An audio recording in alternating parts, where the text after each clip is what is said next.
Chapter 1. Aunt Polly decides her duty. Tom? No answer. Tom! No answer. The old lady looked around the room. When I find you, I'd... She did not finish. With her head down, she was looking under the bed. Only the cat came out. She went to the open door and looked toward the garden. No Tom was there. She shouted, You, Tom! There was a little noise behind her. She turned and caught a small boy, stopping him before he could escape. What were you doing in that corner? Nothing. Nothing? What is that on your hands and face? I do not know, Aunt Polly. I know. You've been eating sweets. I have told you 100 times not to eat those sweets. Her hand was raised in the air. It started down. It was very near. Oh, look behind you, Aunt. The old lady turned. The boy ran. In a moment, he was up on the high-board fence. Then he was on the far side of it. His Aunt Polly was surprised. Then she laughed a little. That boy, I never know what he will do next. And he knows that I do not want to hit him. But I should. And if he does not go to school this afternoon, I must make him work tomorrow. He does not like work, especially on Saturday when there is no school. He does not like work. All the other boys will be playing. But I must try to make him a good boy. He is my dead sister's son, and it is my duty. I must do my duty. Tom did not go to school, and he had a very happy afternoon. He came home late. He hurried to do his share of the evening work. His brother Sid had already finished his share. Sid was a quiet boy who had no adventures and also no troubles. While Tom sat eating, his Aunt Polly asked questions. She hoped to learn about his afternoon. Tom, was it warm in school? Yes, Aunt Polly. Did you wish to go swimming, Tom? Tom began to feel afraid. What did she know about this afternoon? No, Aunt Polly, not very much. She touched his shirt. It was dry. But Tom knew what she would touch next. He said quickly, But some of us put water on our heads because we were hot. My hair is not dry yet. He watched her face. Yes, she believed him. He was safe. And Aunt Polly was glad to believe that he had been good. The summer evenings were long. Tom walked along the street, whistling like a bird. Then he stopped whistling. He had met a stranger, a boy a little larger than he was. The boy's clothes were new and good, and he was wearing shoes. Tom would wear shoes and good clothes like these only to church on Sunday. Tom looked and looked. The boy's clothes seemed to become better and better, and his own clothes seemed to grow poorer. Neither boy spoke. If one moved, then the other moved. But they moved only to the side, in a circle. They remained face to face and eye to eye. Then Tom said, I can beat you. Try. I can. No, you can't. Yes, I can. No, you can't. I can. You can't. Can't. A moment of quiet. Then Tom said, I could beat you with one hand. Do it. You say you can do it. That hat. Hit it off my head if you can. I will. You are afraid. I'm not afraid. You are. I'm not. You are. More moving in a circle. Now they were shoulder to shoulder, each trying to make the other fall back. And then suddenly they were rolling in the dust. Each pulled at the other's hair, and each hit the other's nose. And now through the dust Tom appeared, sitting on the new boy, beating him with hard, closed hands. Have you had enough? Said he. The boy tried to get free. He was weeping with anger. Have you had enough? Then the new boy said, Enough. Tom let him stand up and walk away. But as soon as Tom turned, the new boy threw a stone, hitting Tom's back. Therefore Tom followed him home and waited. The boy did not come out again. His mother came and said that Tom was a bad child. She told him to go home. It was late when Tom got there. Very quietly and carefully, he entered through a window. But his aunt was waiting for him. She had learned from Sid about Tom's afternoon.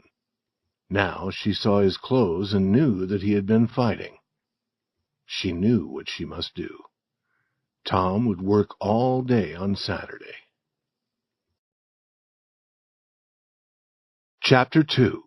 Strong Desire, Wise Action. Saturday morning came.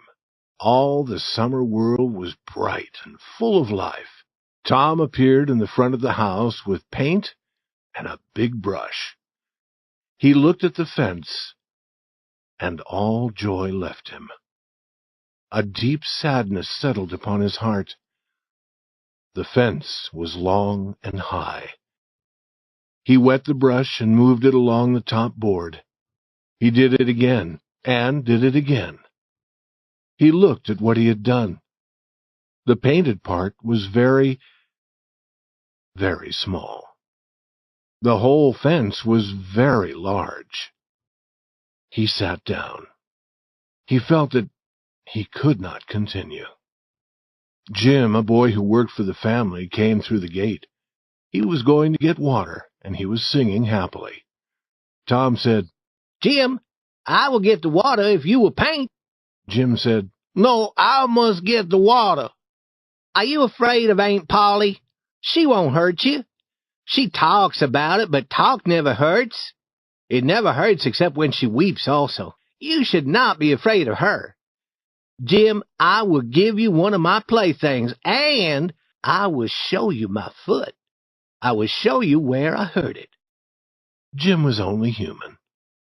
He took the plaything, and he put his head down for a look at the foot. In another moment he was running down the street. Tom was painting as fast as possible, and Aunt Polly was returning to the house. But Tom began to think of the pleasure planned for this day. His hands moved more slowly. Soon the other boys would come and laugh at him for working. From his pocket he took everything that he owned. He looked at it. There was nothing of real value. It was not enough to buy another boy's help. At this dark moment, a wonderful idea came to him. It was like a great bright light. He took his brush and went quietly to work. Ben Rogers appeared soon. Tom had been especially afraid of Ben's laugh. Ben was eating an apple. Also, as he walked, he was making noises like those of a big riverboat. He would shout loudly, then he would say, "Ding dong dong," like a bell. Then he would shout again and say, "Ding dong dong," again, and make other strange noises. He was the boat, he was the captain of the boat, and the boat bell. "Turner," he shouted, "slower! Stop!" He made a slow, careful turn, came close beside Tom, and stopped. Tom continued his painting. He did not look at the boat. Ben said, "Hello, you are in trouble." No answer. Tom moved his brush gently and looked at the result. Ben came nearer. Tom wished for the apple, but he did not turn from his work. Ben said, "Hello, you must work, must you?" Tom turned suddenly. "Oh, Ben, is it you? I did not see you. I'm going swimming, I am. Do you wish you could go with me, or would you rather work?" Tom said, "What do you mean, work?" "That is work." Tom returned to his painting. "It may be work and it may not be, but it is fine for Tom Sawyer." "Do you mean that you enjoy it?" "Enjoy it? Does a boy have a chance to paint a fence every day?" Here was a new idea. Ben stopped eating his apple. Tom moved his brush, stepped away to look at the result, added a little paint here and there, stepped away again. Ben watched. He was more and more interested. Then he said, "Tom, let me paint a little." Tom thought. Then he said, "No, Ben. Aunt Polly wants this fence to be perfect. If it was the fence behind the house, you could help. But this fence beside the street must be done very carefully. There is not one boy in 1,000 who can do it well. Oh, Tom, let me try. Only a little. I will be careful, Tom. I'll give you part of my apple." "No, Ben, I'm afraid I will give you all of it." Tom gave the brush to Ben, slowly, but with joy in his heart. And while the boy, who a few moments before had been a riverboat worker and became hot in the sun, Tom sat under the tree, eating the apple and planning how to get more help. There were enough boys. They came along the street, stopped to laugh, but remained to paint. After Ben, Bill Fisher painted. Then Johnny Miller came. Each one paid to be allowed to work. In the middle of the afternoon, Tom was very rich. He had many playthings, a small cat with one eye, a piece of broken blue glass, and much more. And he had not worked, and the whole fence had been painted 3 times. There was no more paint. With more paint, Tom would soon have owned everything belonging to the other boys, and the other boys in the village would have owned nothing. Tom had discovered a great law of human action. A man or a boy will desire something if it's not easy to get. Chapter 3. Tom as an Army Officer. Delightful Sadness. Tom went to report to Aunt Polly. She was sitting beside an open window. She was half asleep, and she was holding the sleeping cat. She was surprised to see Tom. She thought that he had run away from his work long ago. Tom said, "May I go and play now, Aunt?" "Already? How much have you done?" "It is all done, Aunt." "Tom, is that true? It makes me sad if you do not tell the truth." "It is true, Aunt. It is all done." She went to see, and her surprise was very great. "You can work when you want to, Tom, but you do not often want to. Go and play, but remember to come home again." She gave him a large apple. She did not see him take a piece of cake as he passed through the kitchen. Tom hurried to the center of the village. There, 2 armies of boys had met for a battle. Tom was the leader, the general of one army, and his good friend Joe Harper was the general of the other.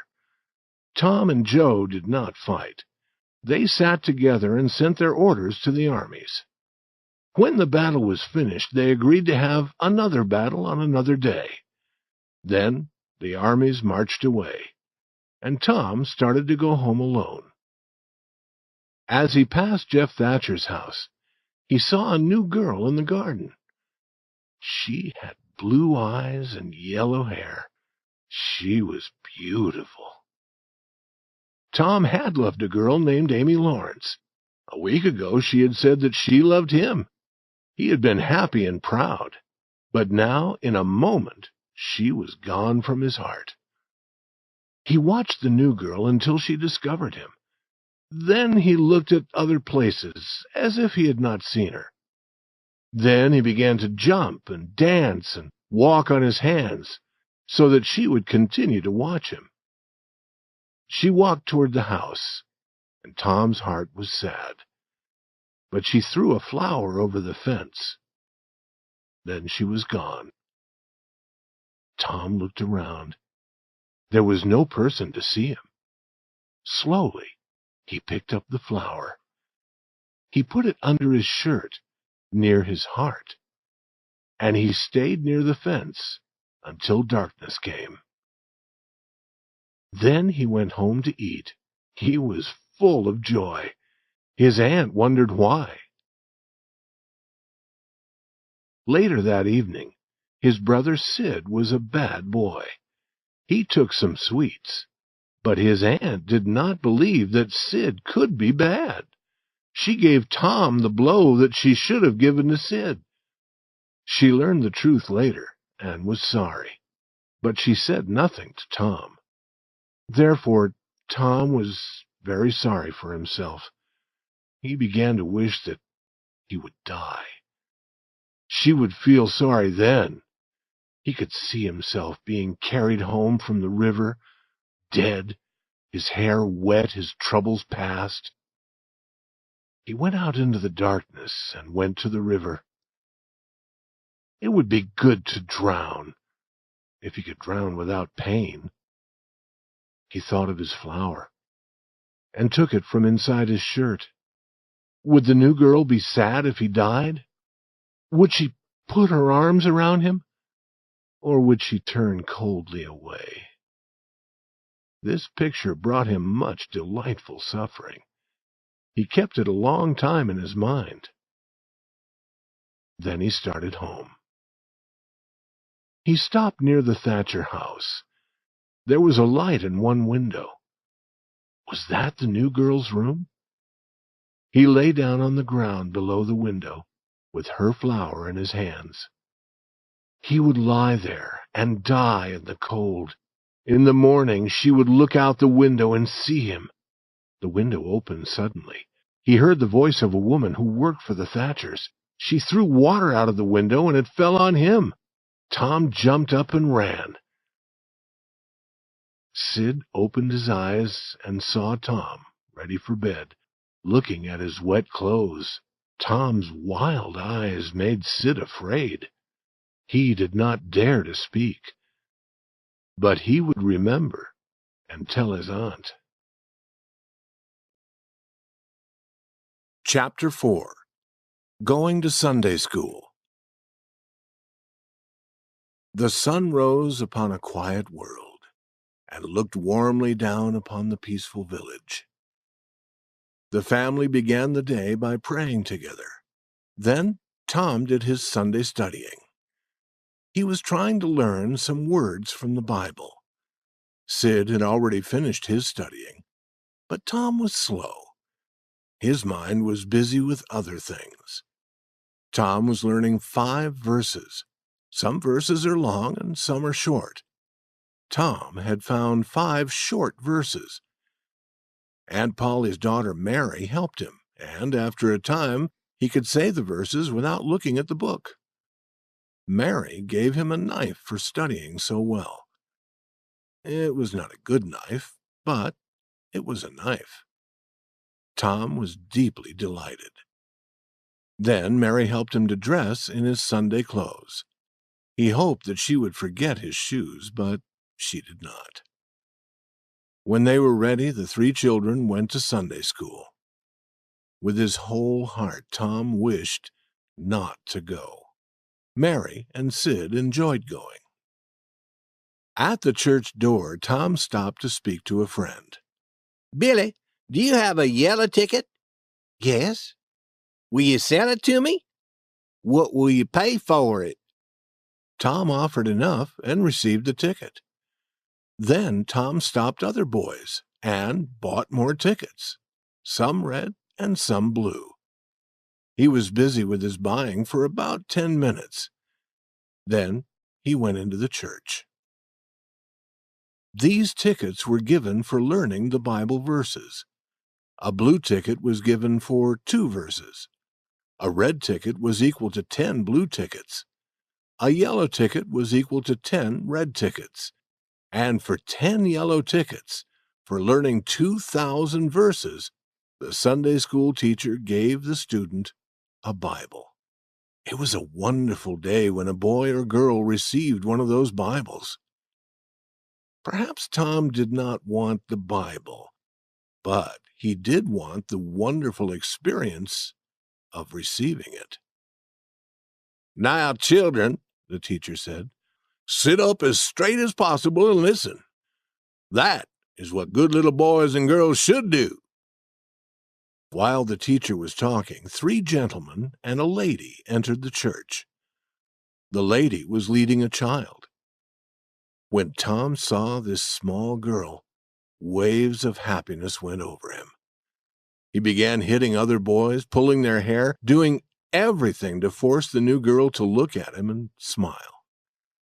He was quickly forgetting the water the woman threw from her window the night before.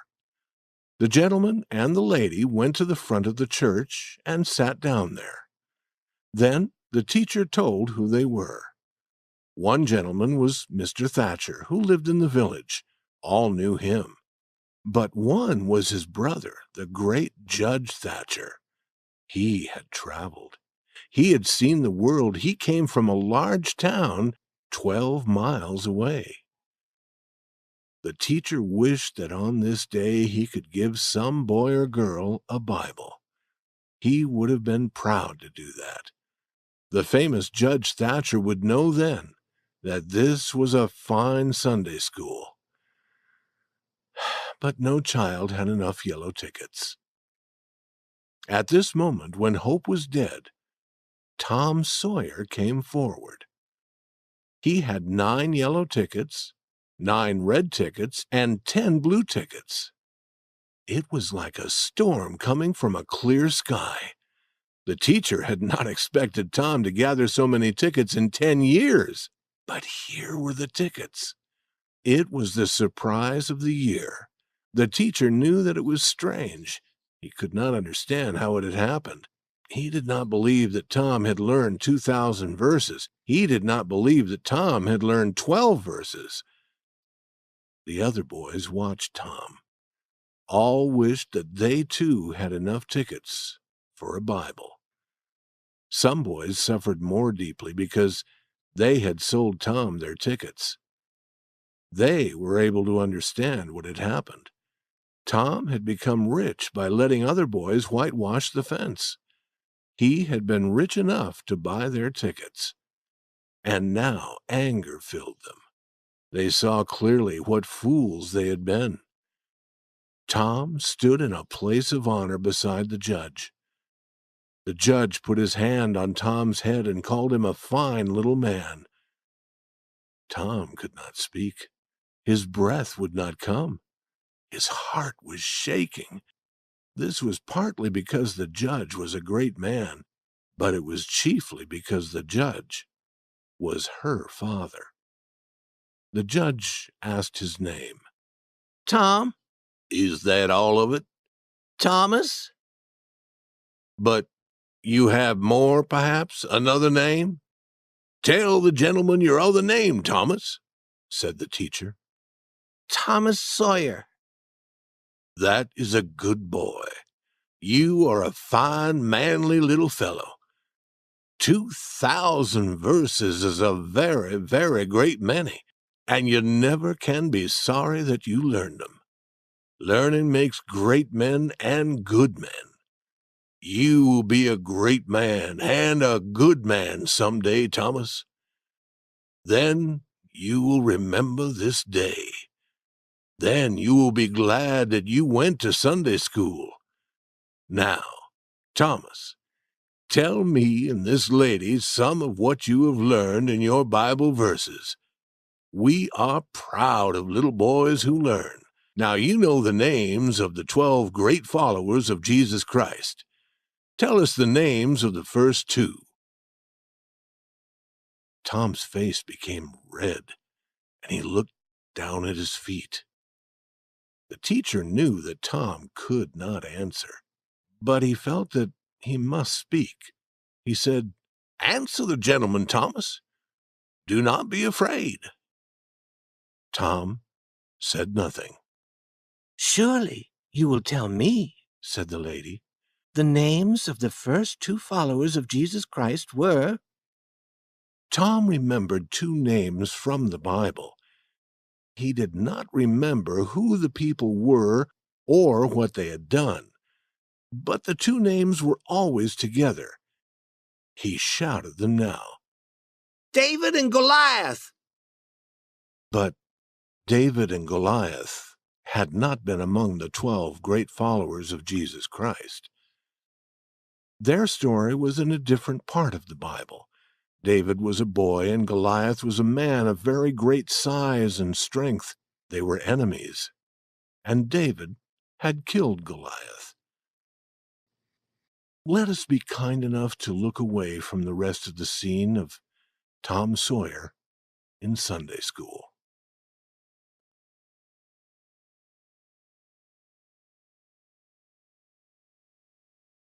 Chapter 5. In Church. The bell of the small church began to ring. The people began to gather to hear Mr. Sprague speak to them. Mr. Sprague spoke to them in church every Sunday and prayed with them. The Sunday school children now sat with their fathers and mothers, who would try to keep them quiet. Aunt Polly came, and Tom and Sid and Mary sat with her.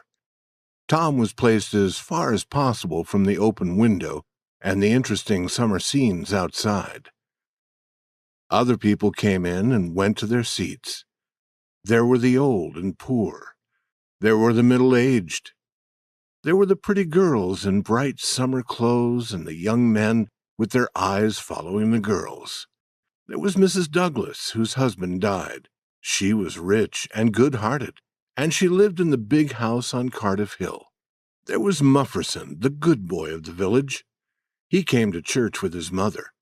All the other mothers talked of his goodness. All the other boys did not like him.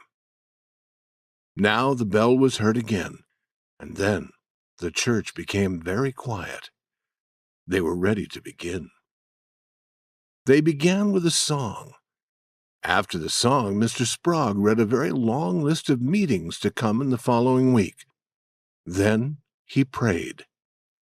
He prayed for many things and for many people. He prayed for the church and for the little children of the church and for the other churches of the village and for the village, and then for the whole country and for the government, and then for people of far-off countries. Tom did not enjoy hearing Mr. Sprague pray, but he knew he must remain quiet. While Mr. Sprague prayed, a flying bug stopped on the back of the seat in front of Tom. It moved its front legs together, one over the other. It put them around its head and seemed to pull until Tom thought the head would separate from the body. It used its back legs to clean its wings, and it did all this slowly, as if knowing that it was safe. And indeed, it was safe. Tom did not dare to reach for it. He believed that his soul would be destroyed suddenly if he did such a thing while Mr. Sprague was praying. But with the last words, his hand began to move forward. When the last word came, the bug was in his hand. But his aunt saw this. She told him to let the bug fly away. Then Mr. Sprague began a longer talk. He read the words he was saying, and Tom counted the pages as he turned them. After church, Tom always knew how many pages there had been. He did not often know what had been said. But this morning Tom was interested for a little while. Mr. Sprague talked about future peace in the world. The strong and powerful nations, he said, would be friends of the weak. The strong, he said, would be like a strong wild animal of the forest. The weak would be like a weak animal of the farm. But the strong animal would not hurt the weak animal. They would lie down beside each other, in peace. They would be so gentle and friendly that a little child could lead them. Tom wished to be that child. Then there was no more talk about animals. Again, Tom began to suffer. He remembered a valuable object that he carried, and he took it from his pocket. It was a large black bug in a small box. The bug quickly took a painful hold on Tom's finger. The next moment the bug was on the floor on its back, and Tom's finger was in his mouth. The bug lay there moving its legs, but it could not get on its feet again. Tom could not reach it. It was too far away, but he watched it. Other people, also not interested in Mr. Sprague's words, found pleasure in watching the bug. Then a dog entered the church. He was sad at heart. He wanted some new, different thing to do. He saw the large black bug, and his tail lifted and moved a little happily. He looked at the bug carefully, walked around it, put his nose nearer, lay down with the bug between his front feet, and began to sleep. His head moved down. It touched the bug, and the bug took a painful hold on his nose. The dog cried loudly, shaking his head, and the bug fell again on the floor, on its back. People sitting near were laughing gently with their faces covered. Tom was completely happy. The dog seemed like a fool, and perhaps felt like a fool. There was anger in his heart also. He went near the bug again and began jumping at it. Moving in a circle, he jumped again and again. Then he had had enough of jumping. He found a smaller bug and followed it for a while. Then he had had enough of the smaller bug. Forgetting the large black bug, he sat down on it. With a wild cry of pain, he went running around the church. The bug kept its hold.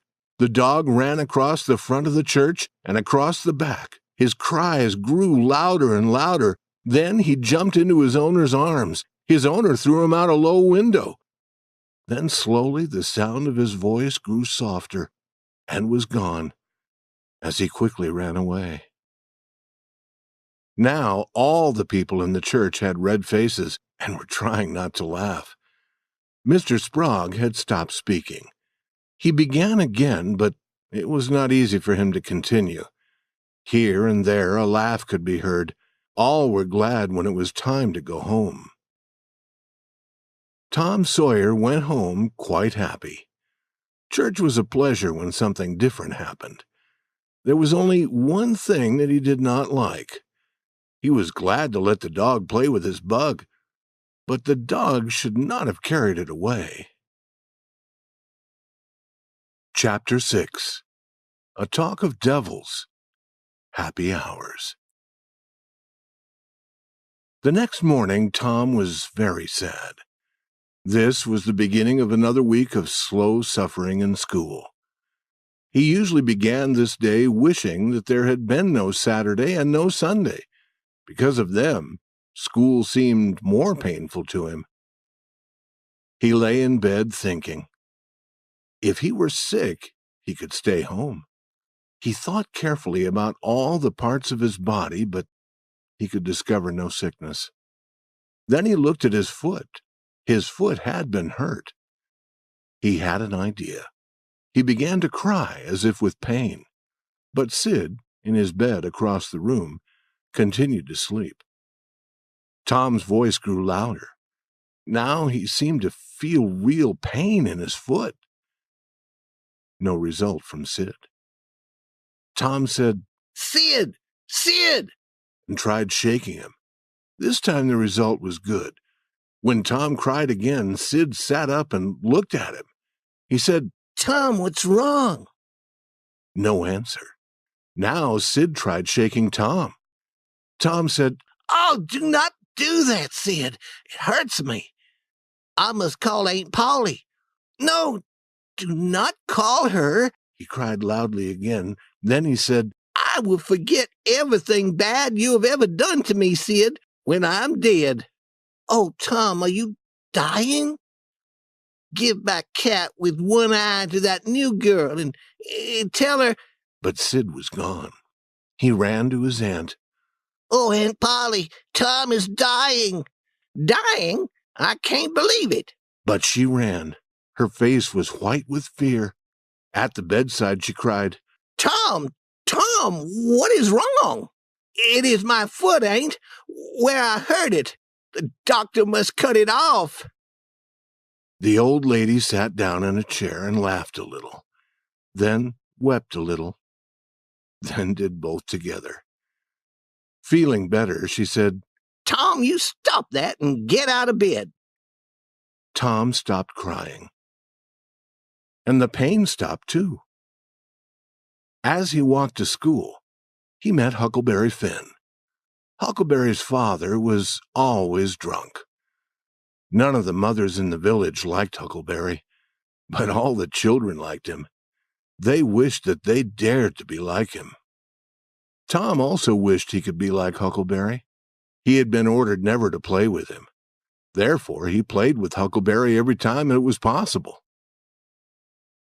Huckleberry was always dressed in old clothes. The clothes were always too big for him. His hat was full of holes. The bottom of his coat touched the ground. He came and went as he wished. He did not sleep in a bed. He did not sleep in a house. He did not go to school or to church. He could go swimming or fishing when and where he might choose. He was the first boy to wear no shoes in the early summer. He was the last boy to wear shoes in the early winter. He never washed. He had everything that any boy could desire. Tom said, "Hello, Huckleberry." "Hello yourself." "What's that?" "Dead cat." "Let me see him, Huck. Where'd you get him?" "From a boy." "Why do you want him, Huck?" "To take off these warts." Huckleberry showed Tom the small spots of thick, hard skin on his hands. "I take 'em off with a bean, Huck." "Yes, bean is good. I've done that." "How did you do it?" "You take the bean and break it in 2 pieces. Then you cut the wart and get some blood. Then you put the blood on half the bean. You make a hole in the ground. You put that half of the bean in the hole and cover it with earth. You must do this in the middle of the night where 2 roads cross and when the moon is dark. Then you burn the other half of the bean. The piece of bean with the blood on it will try to pull the other half to it, and that helps the blood to pull the wart, and it's gone from your hand." "Yes, that is right, Huck. Although when you put the bean in the ground, you should say, 'Down bean, off wart, appear no more.' But how do you take off warts with a dead cat?" "You wait until the dead body of some bad person has been put in the ground. Then you take your cat and you go to that place before the middle of the night. At the middle of the night, a devil will come to carry the dead man away. Perhaps 2 or 3 devils will come. You can't see them. You can only hear a sound like the wind. Or perhaps you can hear them talk. And then, when they take the body away, you throw the cat after them. You say, 'Devil follow body, cat follow devil, warts follow cat.' And that'll take off any wart." "Did you ever try it?" "Not yet." "Huck, when are you going to do it?" "Tonight. I think that they will come to get old Hoss Williams tonight." "But they put him in the ground Saturday. The devils would take him Saturday night." "The devils can't come out until 12. At 12 on Saturday night, it is Sunday. Devils can't come on Sunday." "I never thought of that. Let me go with you." "If you won't be afraid." "Afraid? Will you come to my house and call to me? Make a noise like a cat." "Yes, but you answer. Another night I came to your house saying meow, meow like a cat, but you never answered, and your neighbor threw stones at me." "Aunt Polly was watching me, but I will meow this time." Tom continued walking to school. He went in quickly and sat in his seat. The teacher looked at him. "Thomas Sawyer." Tom knew that trouble was coming when his whole name was used. "Why are you late again?" Tom looked around the room. He saw the new girl. No girl sat in the seat beside her, and the girls sat in all the other seats on the girls' side of the room. He said, "I stopped to talk with Huckleberry Finn." All the children looked at Tom. It was very foolish to say that to a teacher. "Thomas Sawyer, I never heard more surprising words. Take off your coat." The teacher had a supply of thin branches cut from a tree. He used and broke several of these while beating Tom's back. Then he ordered, "Go and sit with the girls." The new girl turned her back toward Tom. Then, after a short time, she turned toward him, and she saw an apple on the table in front of her. She moved it away. Tom gently moved it toward her. She moved it away again. Tom returned it. Then she let it remain where he had placed it. Now Tom began to make a picture on a piece of paper. He held one hand over it while he worked, and she could not see it. She tried to see. He seemed not to notice her interest. Then she said, "Let me see." He showed her. It was a picture of a house. It was not good, but she thought it was. "It is nice. Now make a man." The man was bigger than the house. "It is beautiful. Now make me." He made a picture of another person. "That is very nice. I wish I could make pictures. I would teach you at noon. Do you go home to eat?" "I will stay if you stay." "Good. What is your name?" "Becky Thatcher." "What is yours?" "Oh, I know. It is Thomas Sawyer." "That is my name when they beat me. I am Tom when I am good. You call me Tom, will you?" "Yes." Now Tom began writing something, hiding it with his hand. She asked to see. "Oh, it is nothing. You don't want to see it." "Yes, I do." "You will tell what it is." "I promise never to tell." "Oh, you do not want to see." "I will see." She put her small hand on his, and then Tom let her pull the writing away. She read these words: "I love you." "Oh, you bad thing." And she hid his hand, but her face showed pleasure. At this moment the boy felt a hand on his ear, and a pull lifting him from the seat. He was returned to his usual seat. The whole school laughed. But although Tom's ear hurt, his heart was joyful. Chapter 7. An Agreement is Made. At noon, Tom ran to Becky and said softly in her ear, "Start to go home with the others, and then return here. I will do the same." Soon both had returned. Now they were alone in the school. They sat together, and Tom put his hand on Becky's, guiding it. They made a picture of another house. Then they talked. Tom was filled with happiness. He said, "Becky, were you ever engaged?"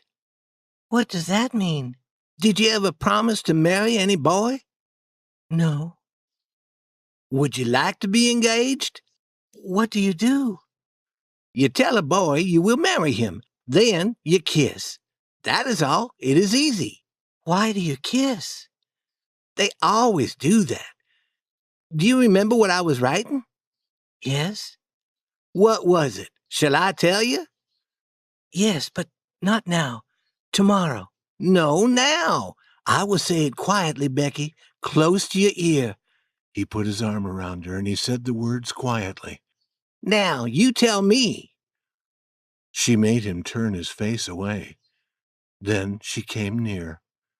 Her breath moved his hair as she said, "I love you." Then she jumped away from him and ran around the seats, with Tom running after her. He caught her in a corner with her hands over her face, but her hands dropped. Tom kissed her and said, "Now it is all finished, Becky. And always after this you can't love any boy except me, or marry any boy except me. And you can't marry any girl but me." "Certainly, that is part of it. And we will walk to school together, because we are engaged." "It is nice. I never heard of it before. Oh, it is fine. Me and Amy Lawrence, The big eyes told him that he had said the wrong thing. Oh, Tom, I am not the first that you were engaged to. She began to weep. I do not love her now. I do not love any girl except you. More weeping. Tom took from his pocket the thing he valued most. It was a ball-shaped object of no worth, but as bright as gold. Becky, take this. She hid it from his hand to the floor. Then, filled with anger, Tom marched out of the school and over the hills and far away. He would return no more that day. Becky had not really wanted him to go, and when he did not return within a few moments, she called, Tom, come back. Then she wept again. Chapter 8. Tom Decides What to Do. Half an hour later, Tom was beyond Mrs. Douglas's house on Cardiff Hill. He entered a thick forest, went to the center of it, and sat down under a tree. He was very sad. He wished that he could die. For a short time. But soon he began to think again of living. He would go far away to countries across the sea. How would Becky feel then? He would be a soldier and return famous after many wars. No, he would join the Indians and hunt and fight with them in the far west. But no, there was something better. He would sail across the seas in a long, fast, black ship. He would follow other ships, take the gold and silver they carried, and then send them to the bottom of the sea. That was it. He would be a pirate, famous in the whole world. Tom Sawyer the pirate. Yes, it was decided. He would start his journey the next morning. At this moment he heard a call from far away in the forest. He went to a place very near where he kept some of his things. From this place he took a long knife made of wood. He tied it to his side. He was not Tom Sawyer now. He dreamed he had become a famous leader named Robin Hood, who lived with his men hundreds of years before in another forest. He advanced slowly, moving carefully from behind one tree to another. Believing for the moment that he really was Robin Hood, he said, "Stay where you are, my men. Do not move until I call." Now Joe Harper appeared. He, too, had a long wooden knife. Tom called, "Stop! Who comes here into Sherwood Forest? No person enters my forest until I say that he may." "I'm Guy of Guisborne," said Joe Harper, continuing the game.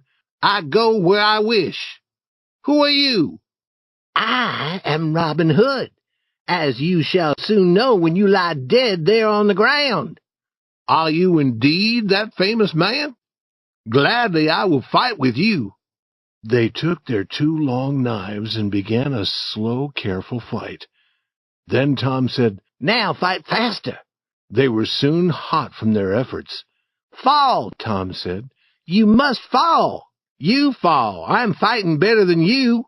"But the story of Robin Hood says that I kill you. Turn and let me hit you in the back." Joe turned, received the blow, and fell. "Now," Joe said, rising, "you must let me kill you." "I can't do that. It is not in the story." "It should be." "Joe, you can be Robin Hood for a while. I will be Robin's enemy, and you can kill me." This was agreeable, and more fighting followed. Then Tom became Robin Hood again, and he was hurt, and all his blood ran from his body.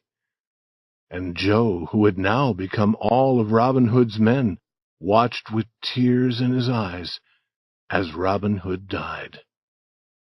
Then the boys went home. They were sad because Robin Hood had lived so long ago. They would have liked living with him in Sherwood Forest better than being President of the United States. Chapter 9. Indian Joe Explains. At 9 that night, Tom and Sid were sent to bed as usual. They prayed, and Sid was soon asleep. Tom was waiting. Time passed very slowly. Little noises came out of the darkness. The cry of a far-off dog was heard in the night air and was answered by another dog. By that time, Tom was asleep. Then there came among his dreams the call of a cat. A neighbor opened a window. Tom heard this, and a minute later he was through his window. He meowed as he went. Then he jumped. Huckleberry Finn was there, with his dead cat. In half an hour, the boys were in the graveyard. The graveyard was on a hill, 1.5 miles from the village. There was an old board fence around it. A light wind sounded in the trees, and Tom was afraid that the sound came from the spirits of the dead. The boys talked little. The time and the place and the quiet were heavy on their hearts. They found the new grave and sat down under the branches of 3 big trees near it. They waited a long time. After a while, Tom felt that he must talk.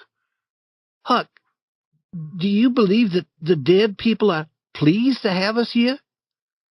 I wish I knew. Huck, do you think Hoss Williams hears us talking? His spirit hears us.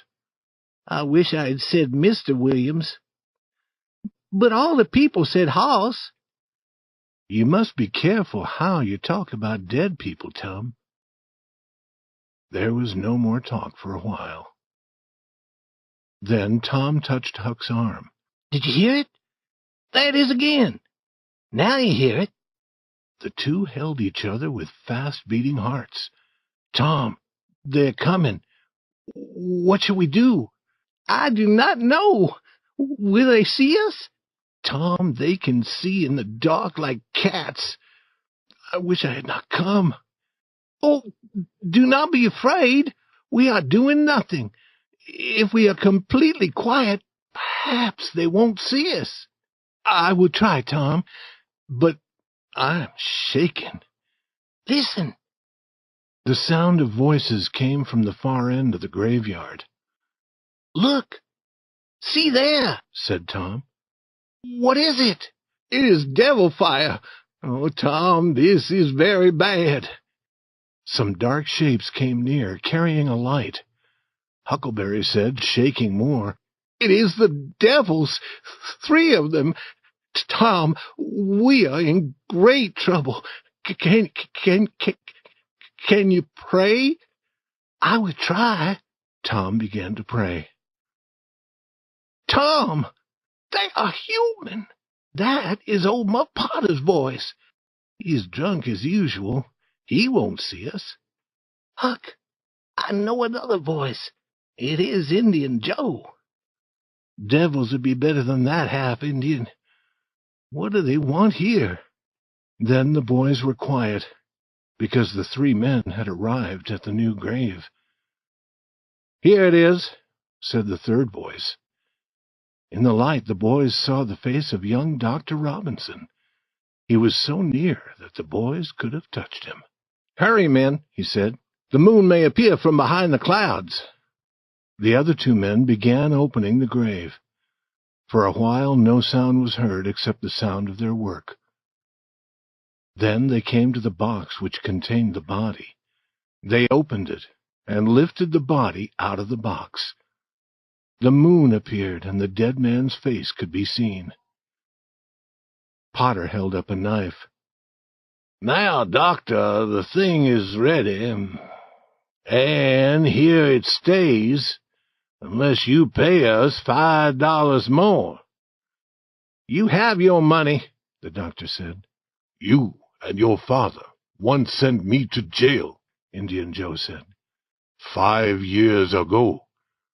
Do you think I would forget?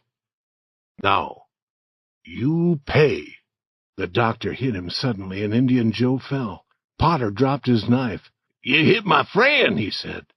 He jumped at the doctor, and the two began fighting. Now Indian Joe was on his feet again. He picked up Potter's knife and began moving like a cat around and around the fighters. He was watching for a chance to strike the doctor. Suddenly the doctor was free. He picked up a board and used it to strike Potter, who fell quickly to the ground. At the same moment, Indian Joe saw his chance. The whole length of the knife went into the doctor's body. The doctor fell partly on Potter, covering Potter with his blood. Clouds covered the moon, and the two boys ran into the darkness. When the moon appeared again, Indian Joe was looking down at the two men lying on the ground. The doctor made some sounds that were not possible to understand, and then, after a long breath, he was quiet. The Indian said, "Now that is finished." He put the knife in Potter's right hand. Then he sat down and waited. Soon Potter began to move. His hand closed on the knife. He looked at it and let it fall. Then he sat up and looked at the doctor's body.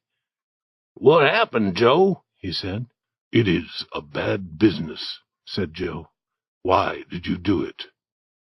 I never did it." Potter was shaking. "I was drunk. I do not remember what happened. Did I do it, Joe? I never wanted to do it." "He hit you, and then you did it. But you have always been good to me, Muff Potter. I won't tell." "Oh, Joe, I will bless you for that as long as I live." And Potter began to weep. This is no time for weeping. You go that way, and I will go this way. Move, now." Potter started running. Joe stood watching him. "He forgets his knife because he is drunk. When he remembers, he will be afraid to return for it." 2 or 3 minutes later, the dead doctor, the body from the grave, the open box, were alone under the moon. The quiet was complete again. Chapter 10. The Promise, the Result of Fear.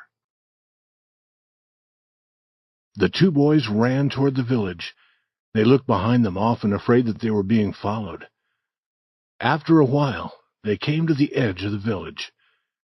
There stood an old building which was not used. They ran through the open door and fell to the ground. "Huckleberry, what do you think will happen now?" "If the doctor dies, they'll hang Indian Joe." Tom spoke. "Who will tell about it? You and I?" "If we did, and if Indian Joe did not hang, he would kill us." "I was thinking that, Huck." "Let Muff Potter tell if he's fool enough. He's usually drunk enough." Tom continued to think, and then he said, "Huck, Muff Potter does not know what happened. The doctor had hit him with that board. Huck, are you sure that you won't tell?" "Tom, we can't tell. You know that. Indian Joe would drown us like 2 cats if we told. Tom, we must promise never to tell. It must be a strong promise, with writing and blood." Tom agreed with all his heart. This idea was what must be done. It was deep and dark and fearful. This was the hour and the place to do it. He found a clean, broad piece of wood. In his pocket he found something to write with. The moon was his light. Painfully he formed the words, "Huck Finn and Tom Sawyer promise they will never tell about this, and they wish they may die in their footsteps if they ever tell." Then each boy cut a finger and signed in blood T.S. and H.F. Tom helped Huck to write his H and F. Then they made a hole in the ground near the wall of the building. They placed the piece of wood in the hole and covered it with earth. Now they were certain. Their mouths would never speak about what their eyes had seen. When Tom entered his house through his bedroom window, the night was almost gone. He took off his clothes very quietly and lay down. He believed happily that his aunt would never know that he had been away. But Sid was not asleep. The next morning his aunt gave him some food. Then she wept, and she asked him why he hurt her old heart. She wished to help him to be good. She tried and tried, but she could try no more. 1,000 beatings would have been easier for Tom. He wept, he promised to be good, but he felt that she did not believe his promises.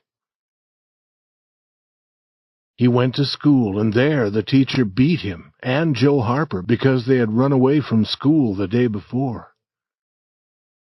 Then he went to his seat. A hard object covered in paper was waiting for him there. He opened the paper. Inside was the bright, shining ball that looked like gold that he had given to Becky Thatcher.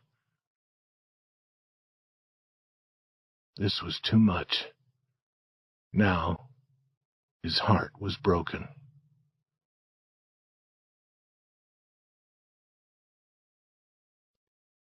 Chapter 11. Tom's Troubled Mind. At noon the whole village suddenly knew the fearful news. The story traveled quickly from man to man, group to group, house to house. The school teacher closed the school. The knife had been found. It was known to be Potter's knife, and Potter had been seen washing himself in a small stream in the very early morning. When seen, he had run away. All this was very strange, especially because Potter almost never washed. All the people in the town were slowly going toward the graveyard. Tom joined them. He did not wish to go, but something seemed to force him. He arrived at the fearful place and saw the scene again. It seemed 100 years since he had seen it before. A hand touched his arm. He turned. His eyes met Huckleberry's. Both looked away. Were they being watched? Now Tom began to shake, because he saw Indian Joe. Then Muff Potter appeared. A few people saw him. They shouted. The crowd separated and Potter walked through. A village law officer was holding his arm. Potter's eyes showed his fear. When he stood beside the dead doctor, he put his face in his hands and began to weep. "I did not do it, friends," he said. "I did not do it." "Who said you did?" a voice shouted. Potter lifted his face and looked around without hope. He saw Indian Joe and said, "Oh, Indian Joe, you promised me that you would never—" "Is this your knife?" It was held by the law officer for him to see. Potter began to fall. Men caught him and let him go slowly down to the ground. Then he said, "I thought that I should come and get—" He stopped, shaking. Then he said, "Tell him, Joe. Tell him." Indian Joe told his story. Huckleberry and Tom stood not able to speak, and with eyes wide with fear. They expected the skies to open with a sudden storm to strike down Indian Joe. But he finished his story and stood there, living and whole. They wished to tell the truth, but they did not dare. During a week after this, Tom could not sleep well. One morning, Sid said, "Tom, you talk in your sleep so much I can't sleep half the night." Tom's face became white, and he looked away. "This is bad," said Aunt Polly. "There's something in your mind, Tom. What is it?" "Nothing." But Tom's hand was shaking. He could not lift his cup. "And you say fearful things," Sid said. "Last night you said, 'It is blood, it is blood.' You said that again and again. Then you said, 'Do not hurt me, I will tell.'" "Tell what?" Aunt Polly said. "I understand. It is that killing. I dream about it also." Mary said that she also dreamed about it. And then Sid stopped talking. Slowly, Tom's mind grew quieter, and his sleep was easier. Almost every day during this bad time, Tom went to the jail window and gave Potter some small gift. Then he felt happier. The village people wanted to put Indian Joe in jail also. Like Muff Potter, he had been helping the doctor to carry away that dead body from its grave. But the people did nothing. All were afraid of Indian Joe. Chapter 12. Tom Shows His Kindness. Tom had a new and great trouble. Becky Thatcher was ill. He was afraid that she might die. The joy of life was gone. He played no games. He was not interested in anything. His aunt did not know what was wrong. She tried to find some help for him. She was always reading about health. She read about how to go to bed, and how to get up from bed, what to eat, and what to drink, and what clothes to wear for good health, and how to think for good health. She believed all that she read. When she read something new, she wanted to try it. She took Tom outside in the early morning and poured cold water over him. Then she covered him with a wet cloth and put him to bed with heavy covers over him. When he was so hot that water formed on his skin, she was happy. She thought that this would help him. But Tom became sadder and sadder. She tried pouring hot water over him instead of cold. She tried less food. Soon, Tom stopped fighting against what she did. And then she was sure that he was very ill indeed. Next she heard of something new named painkiller. She put some in her own mouth to taste it. It was like a mouthful of fire. She gave some to Tom and watched him. This painkiller had a strong result. The boy was wildly interested. He acted as if she had built a fire under him. She knew that she had found the right thing. And Tom knew that it was time for him to act. He thought of several plans. He decided to say that he liked painkiller. He asked for it so often that his aunt gave the whole container to him. Now he could have painkiller at any time. She did not know that every day he put some in a hole in the floor. One day as he was doing this, the cat came in and seemed to want some of the painkiller. "You do not want it, Peter." But Peter continued to seem to ask for it. "Are you sure?" Peter was sure. "You have asked for it, and I will give it to you. I am a kind boy. But if you do not like it, remember that you asked."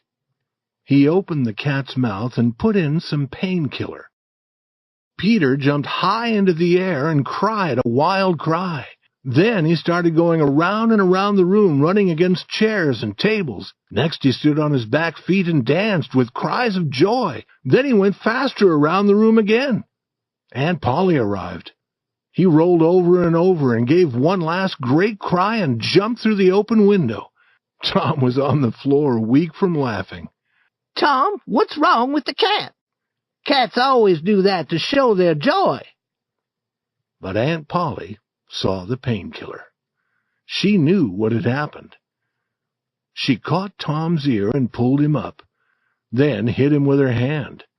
"Why did you do that to the cat?" "Because I'm sorry that he has no aunt to care for him." "Has no aunt? Why do you say that?" "Because if he had an aunt, she would give him a drink that burned his mouth and not think of his feelings.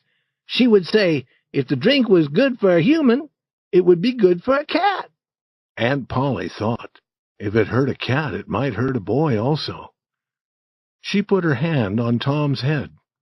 "I was trying to help you, and I was trying to help Peter, and it helped him. I never saw him move so fast." He was smiling at her now. "Oh, Tom, I will not give you any more painkiller. Go to school and try to be a good boy." Tom was early at school. He was often early now. Today, as he often did, he waited at the gate. He did not play.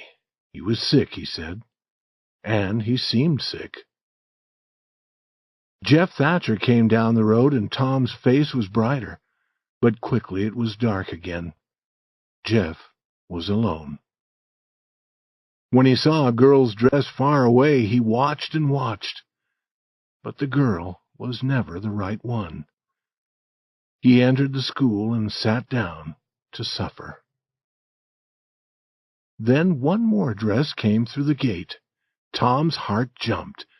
The next moment he was outside again, shouting, laughing, running after other boys, jumping over the fence, standing on his head. He was doing all this to make Becky Thatcher watch him. She never looked at him.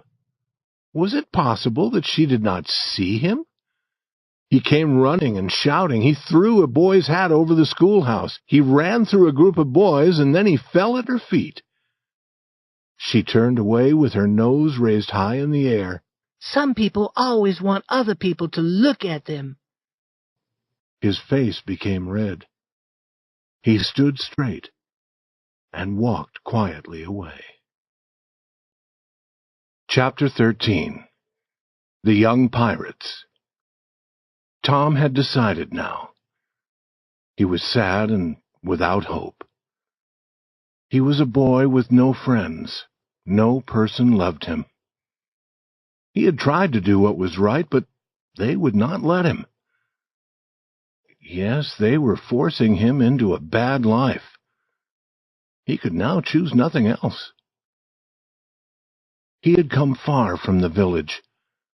He heard the distant school bell, and he knew that he would never hear it again. Tears fell from his eyes. Here he met his best friend, Joe Harper.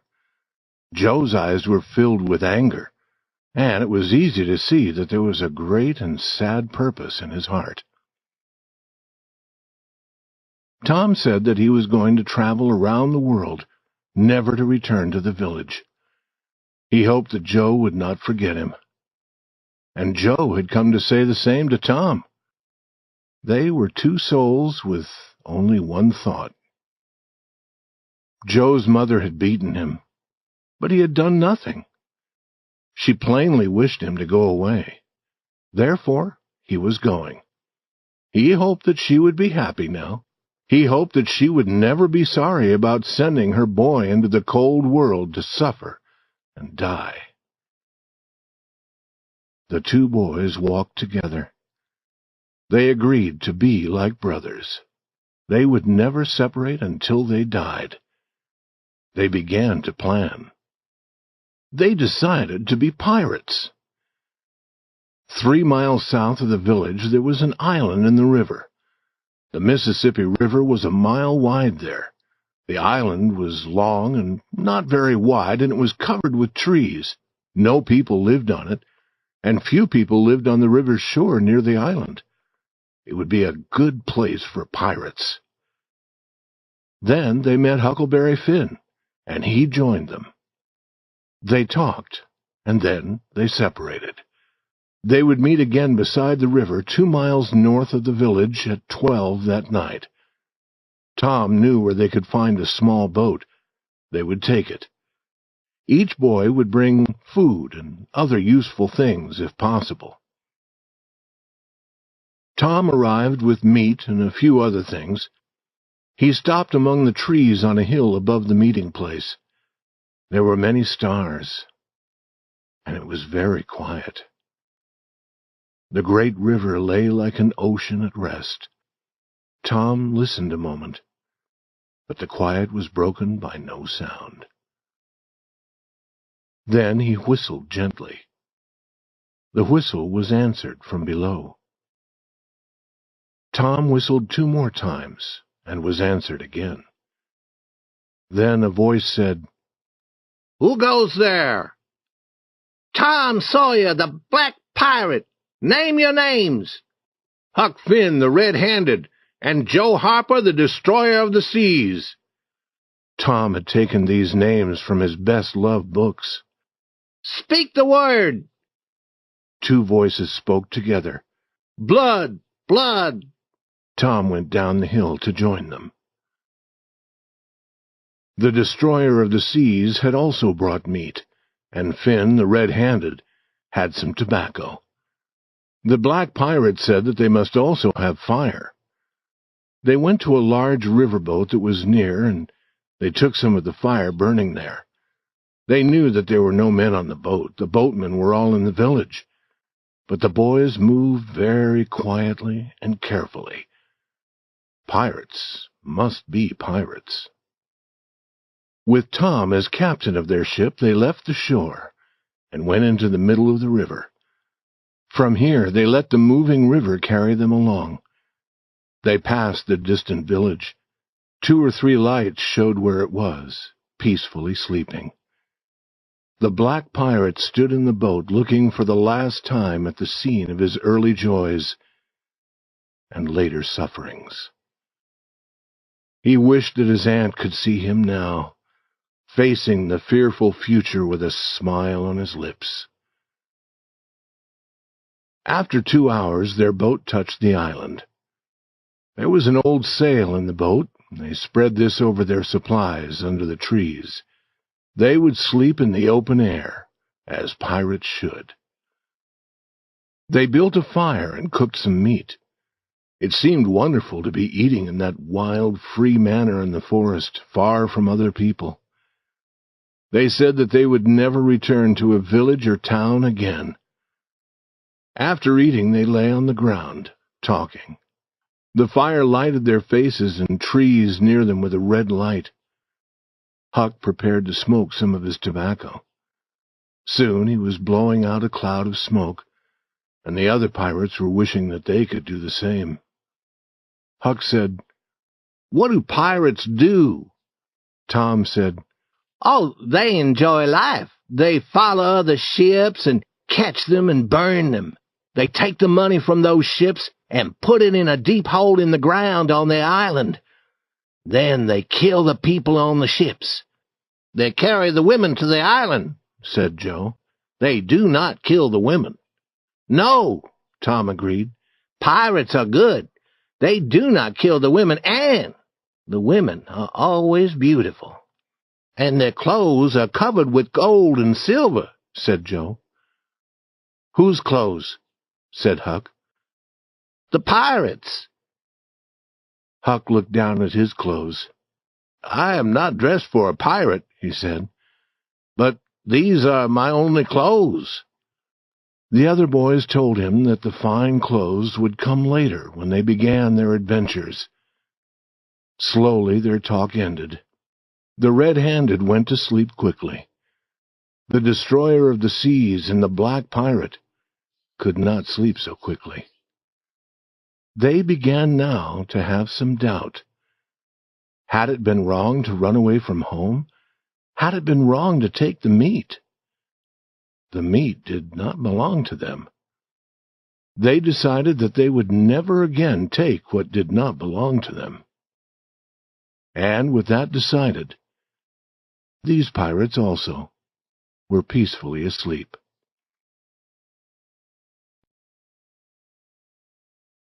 Chapter 14. Island Life. Tom quietly leaves. Opening his eyes, Tom wondered where he was. He sat up and looked around. Then he remembered. It was cool, and the light was the gray color of early morning. It was a delightful feeling of rest and peace in the deep quiet of the forest.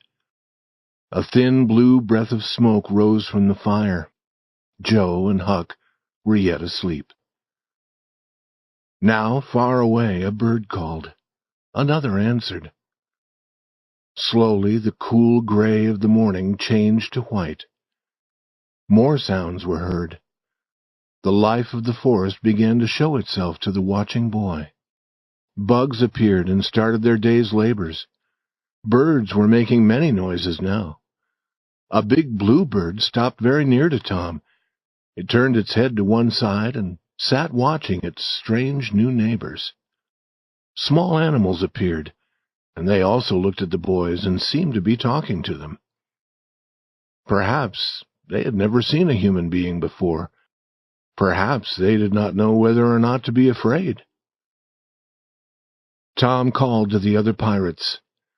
Within a few minutes they were all playing in the river near the shore. Their boat had been carried away, but this pleased them. They were certain now that they would never return to their village. Happy and hungry, they built their fire. Huck had found some good water to drink. While Joe cooked some meat, Tom and Huck went to the river and caught some fish. Joe cooked these with the meat. No fish had ever tasted so good. Then Huck smoked. After that, they all started to walk through the trees to see what they could discover. They found much to delight them, but nothing surprising.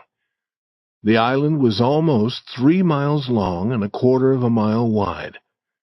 It was very near to the shore on one side, but far from the shore where their village was. They played in the river often. It was the middle of the afternoon before they returned to their fire. They ate some meat again, and then they sat in the shade to talk. But the talk soon stopped. The quiet, the loneliness were beginning to change their happiness. They began to be sad. Tom and Joe were thinking of home. Finn the red-handed, who had no home, was thinking of the places where he usually went to sleep. But they did not speak to each other of this weakness. Now they heard a distant sound. They looked at each other and listened. There was a long quiet, and then the sound. Then a long, long quiet, and then again. We must go and see. They jumped up and ran to the shore nearer the town. The trees there were small and grew thickly. Through them the boys looked across the water. They saw a big riverboat. It was the boat that crossed the river many times every day. Now it was coming slowly down the river. It was crowded with people. There were many small boats around it. Then from the riverboat came a cloud of white smoke, and then another boom. I understand now, said Tom. Some person is drowned. That is right, said Huck. They did that last summer when Bill Turner was drowned. A big gun makes that boom, and then the body rises to the top of the water. I wish I was on that riverboat now, said Joe. I wonder who is drowned, said Huck. They continued to listen and watch.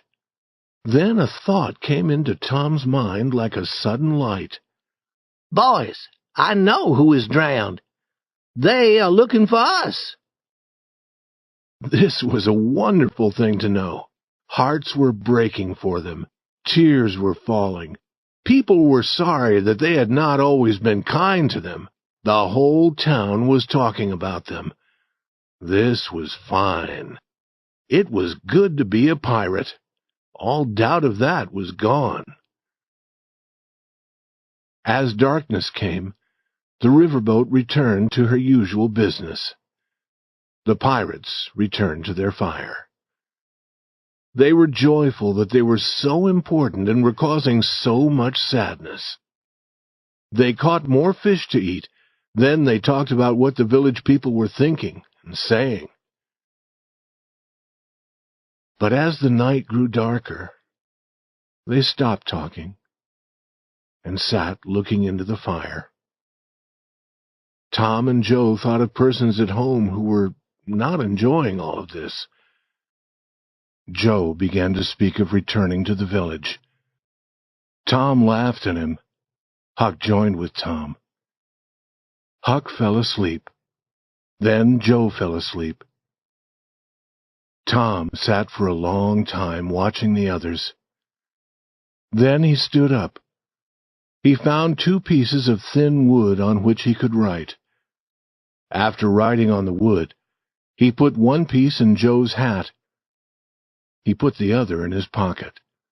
Then, carefully, he moved away among the trees. When he knew that they could not hear him, he began to run toward the river.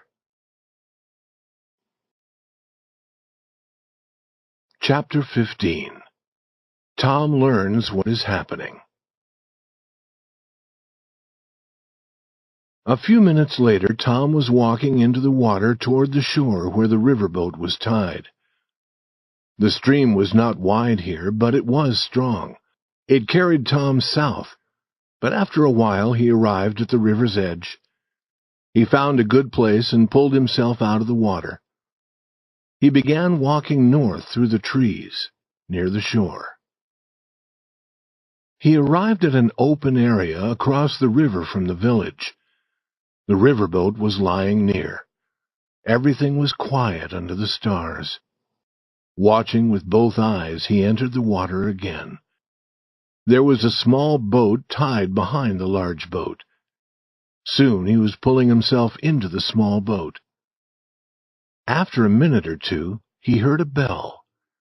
The riverboat began to move. He knew that this was the last time it would cross the river that night. 12 minutes later, the boat stopped. Tom was quickly in the water again, swimming to the shore. Soon he had jumped over the fence behind his aunt's house. He looked through a window into a lighted room. There sat Aunt Polly, Sid, Mary, and Joe Harper's mother. They were talking. They were beside the bed, and the bed was between them and the door. Tom went to the door and opened it quietly. He thought that he might be able to go inside without being seen. He began moving carefully on his knees. "I feel a wind. Is that door open?" said Aunt Polly. "How strange. Many strange things are happening now. Sid, go and close the door." Quickly, Tom went under the bed. Sid did not see him. "But," said Aunt Polly, "he was not bad. He was only wild and full of life, like any young animal. He did not wish to do bad things, and no boy ever had a kinder heart." She began to weep. "My Joe was the same. He was not really bad, and he was always kind, and now I shall never see him again.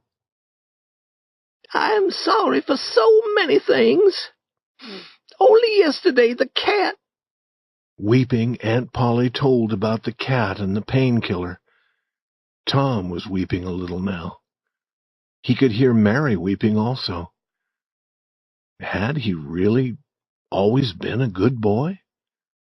It was quite surprising to think this. But now he was beginning to believe it. He wished to rush out from under the bed. He wished to fill his aunt with joy. But he remained still and listened. Their small boat had been found 5 or 6 miles down the river. Now, hope for them was gone. On Sunday, the whole village would pray in the church for the boys' souls. Mrs. Harper went home. Sid and Mary went to bed. Then Aunt Polly prayed for Tom. Her words and her old voice were filled with love. Tom's tears began falling again. Then she got into bed. She talked to herself, and she turned over again and again. Tom remained quiet for a long time, but at last she was still. Now the boy came out and looked down at her. He loved her, and he was very sorry for her. He took from his pocket the piece of wood with his writing on it. He placed it on a table. She would see it there in the morning. But then a new thought came to him. He considered it. His face grew bright. He put the wood into his pocket again. Then he kissed his aunt's lips and went out the door. He returned to the river and to the riverboat. There was a man who guarded the boat, but he would be sleeping. Tom knew that. It was easy to take the small boat. He got into it and moved it first up the river. Then he crossed to the other shore. He had often crossed the river in a small boat, and he knew how to do it. He considered taking the small boat to the island. A real pirate would keep the boat. But people would try to find it, and they might find the boys also. He got out of the boat and walked south along the shore. At daylight, he could look straight across the stream and see the island. He rested. Then he entered the water. Soon he was on the island. He heard Joe say, "No, Tom is true, Huck. He will return.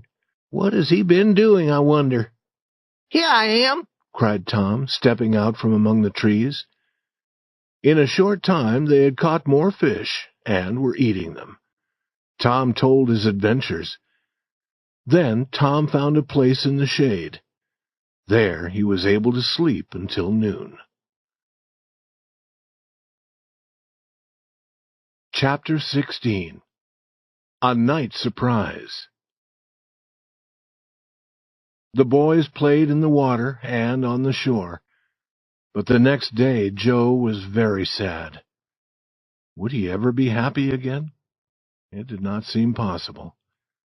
Huck was also sad. Tom was not happy, but he tried to seem happy. He had something interesting to tell them, but he was not yet ready to speak. However, if they did not feel better soon, he would be forced to tell it. He said, trying to seem happy, "I think there have been pirates on this island before.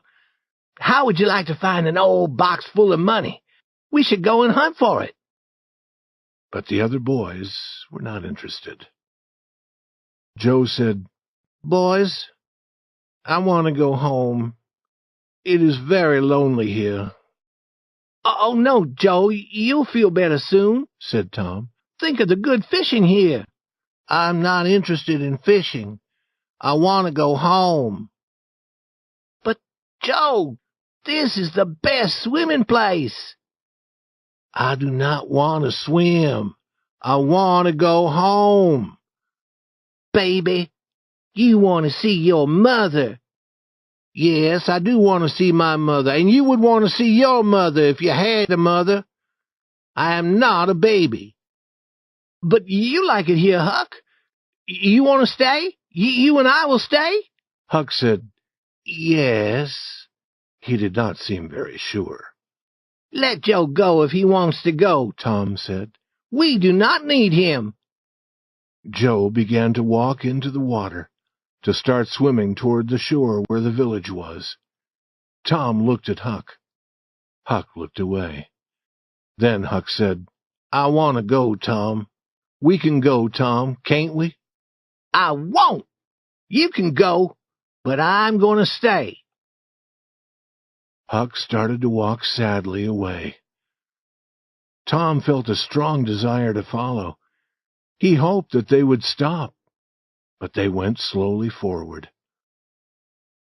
Suddenly Tom knew that it had become very lonely and quiet. He ran after the other boys, shouting, "Wait! Wait! I want to tell you something." They stopped and turned, and he began walking into the water towards them. They listened to him without an answering word or smile. But after a while they began to understand. Then they shouted with joy. They said that he should have told them his plan sooner. That night after eating, Tom wanted to learn to smoke. Joe wanted to try also. With Huck's help, they began. Tom said, "This is easy. I could have learned long ago." "This is nothing," said Joe. "I could smoke all day. I do not feel sick." Tom said, "I wish that the other boys could see us now. Listen, we won't tell them. And then sometime when they are with us, I will say, 'Joe, I want to smoke.' And you will say, 'My tobacco is not very good.' And I will say, 'It does not need to be good if it is strong enough.' And then we'll both start smoking and surprise them." "That'll be good, Tom. I wish I could do it now." "And we will tell them that we learned to smoke when we were pirates, and they will wish that they had been here." The talk continued, but after a little time there was less talk. Joe said, "I've lost my knife. I'm going to find it." Tom said, "Let me help you. You go that way, and I will go this way." "No, do not come, Huck. We can find it." Huck sat down again and waited an hour. Then he was lonely, and he went to find his friends. Both were very white. Both were asleep. But he knew what had troubled them was gone now. That night they did not talk much. When Huck began to smoke, they said no, that something they had eaten made them feel a little sick. In the middle of the night, Joe opened his eyes and called to the other boys. There was a strange heaviness in the air, and it made them all afraid. The night was very hot, but they moved near to each other and near to the fire. Sitting like that, they waited. A sudden light filled the sky. It turned night into day, and then it was gone. A fearful noise rolled across the sky and slowly ended far away. A breath of cold wind passed. The sudden light appeared and went away again, and the noise that followed came sooner and was more fearful each time. A little rain began to fall. "Quick, boys, run for cover!" Tom shouted. They jumped up and ran, each toward a different place. A strong wind rushed through the trees. The bright light appeared and went away, appeared and went away again. The fearful noise seemed to never stop. And now a heavy rain came down and ran in streams over the ground.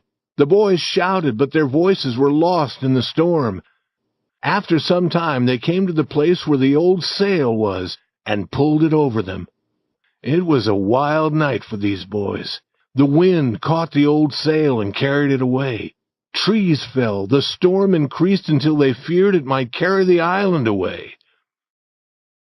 But the storm grew weaker and weaker, and peace returned.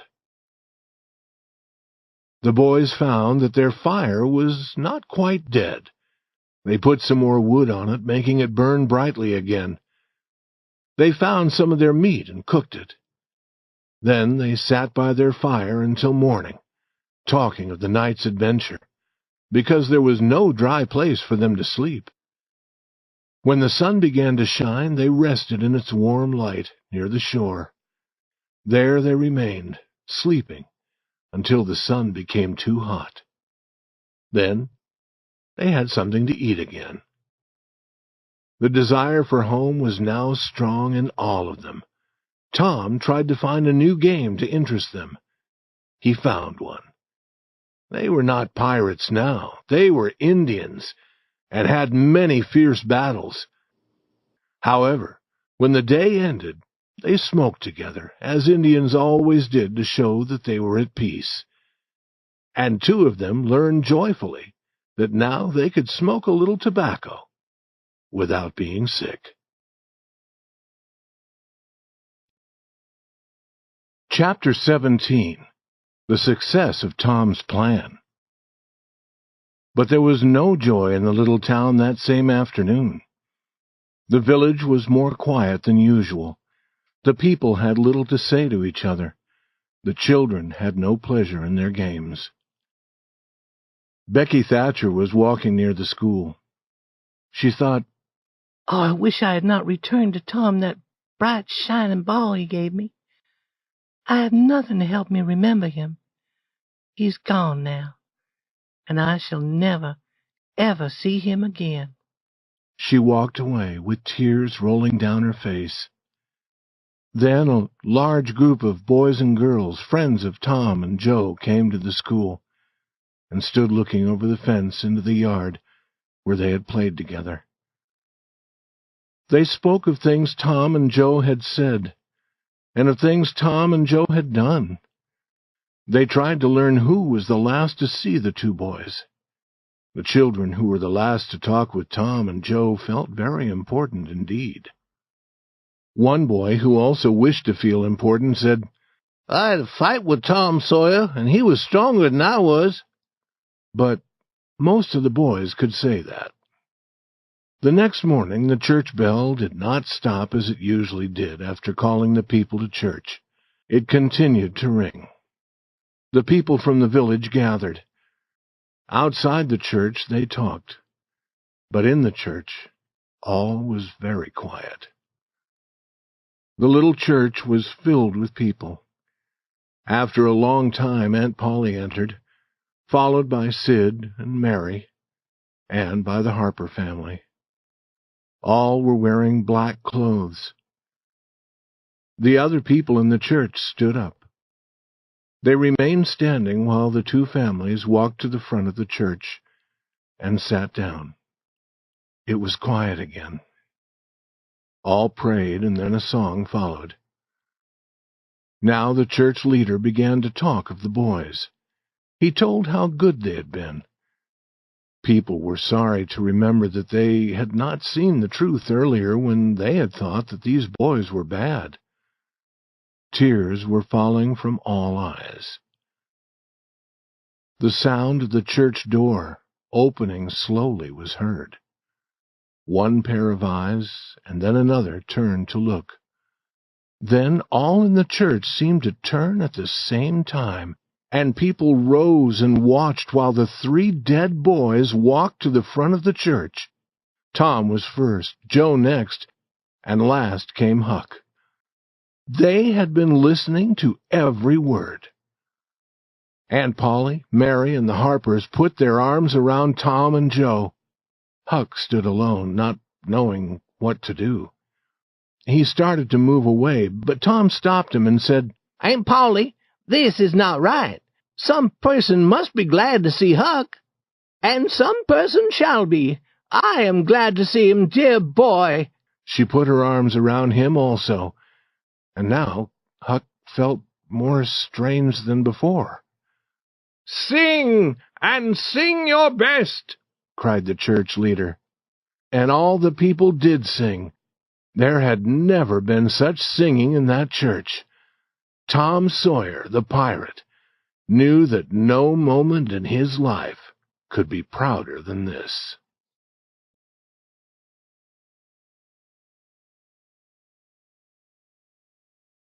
Chapter 18. Tom's Wonderful Dream. That was Tom's great plan, to return home with the other pirates and go to the church to hear the people pray for their souls.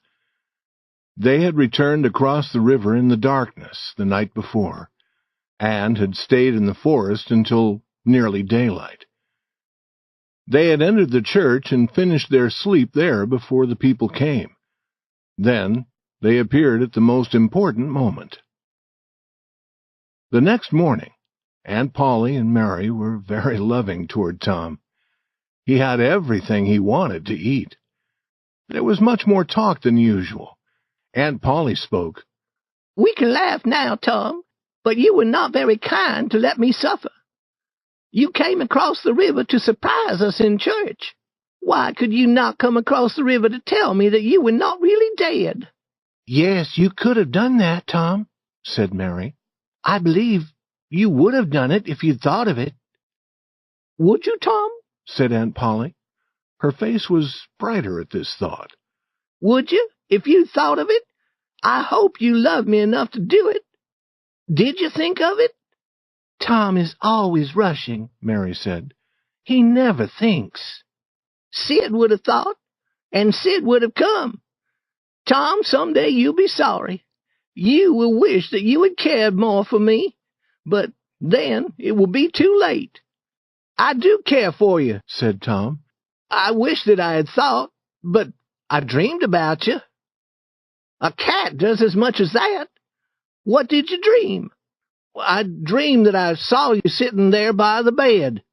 Sid and Mary were sitting with you. I dreamed that Joe Harper's mother was here. Indeed she was one night.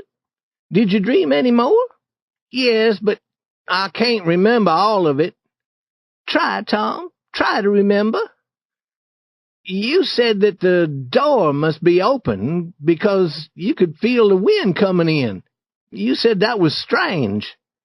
And you told Sid—" "What did I tell Sid, Tom?" "You told him— you told him to close the door. And you were talking about me. I remember better now. You said that I was not bad. You said that I was only wild and full of life like any young animal. I never heard anything like this in all my life. And some people say that dreams are never true. Tell me more, Tom." And then you began to weep. "Yes, I did. I did." Then Mrs. Harper began to weep. She said that Joe was good also. And then you told all about my giving the painkiller to the cat. And then there was a lot of talk about finding our bodies and about praying in the church on Sunday. It is all true. And Mrs. Harper went home, and you prayed for me, and I could see you and hear every word. And you went to bed, and I was very sorry for you. And I had a letter for you. It was on a piece of wood. On the wood were the words, "We are not dead. We are away being pirates." I kissed you on the lips and went away again. Did you, Tom? Did you? She took him in her arms. "It was very kind, but it was only a dream," said Sid. "Be quiet, Sid. And Tom, here's a big apple for you. And now, you children go to school." Tom walked slowly and proudly, feeling that all eyes were watching him. Smaller boys followed him, proud to be seen with him. Boys of his own size tried not to show that they knew he had been away. But they did know. They wished that they had sun-brown skin like his. They wished that they were as famous. Tom decided that he no longer was interested in Becky Thatcher. Being famous was enough pleasure for him. When Becky arrived at school, Tom seemed not to see her. But he saw her playing with other boys and girls. He saw that she often came near him and looked at him, and he began talking to Amy Lawrence. Becky tried to go away from him, but her feet would not do as she wished. They carried her near the group around Tom. She said to one of the girls, "Mary, Where were you yesterday? I wanted to tell you about the picnic. Oh, whose picnic? My mother is going to let me have one. I hope that she will let me come. It will be my picnic, and I may ask those that I want. I want you and all my friends to come. She looked at Tom, but he was talking to Amy Lawrence. Now the others in the group began asking if they could go to the picnic. Soon all had asked except Tom and Amy. Tom turned away. Becky's legs were shaking and tears came to her eyes. She would not let the others see her sadness. She went away alone to think of what to do. When Tom saw her again, she and a boy named Alfred Temple were sitting together, looking at a book. Now Tom suddenly wanted to stop talking to Amy. He escaped from her and went to look again at Becky and Alfred Temple. And Becky seemed not to see Tom, but she saw him, and she saw that he was suffering, and she was glad. That Alfred Temple, Tom thought. Alfred Temple in his fine clothes. I will catch you. I will take you. And he began hitting the air as if he were fighting with the other boy. At noon, Tom went home. Becky again looked at the book with Alfred, hoping that Tom would see them. But Tom did not appear. Suddenly she began to weep. She left Alfred and walked away. Alfred followed, hoping to find some way to make her happy again, but she said, "Go away. I never want to see you again." Alfred was quick to understand. Becky had been trying to make Tom suffer. Alfred went into the school. He saw one of Tom's books and thought how he could hurt Tom. He opened the book to the page they were to study that afternoon. He destroyed the page in a manner that would make it seem that Tom had done it. Becky, looking in the window, saw him do it. She thought of telling Tom. Then she decided that she would not.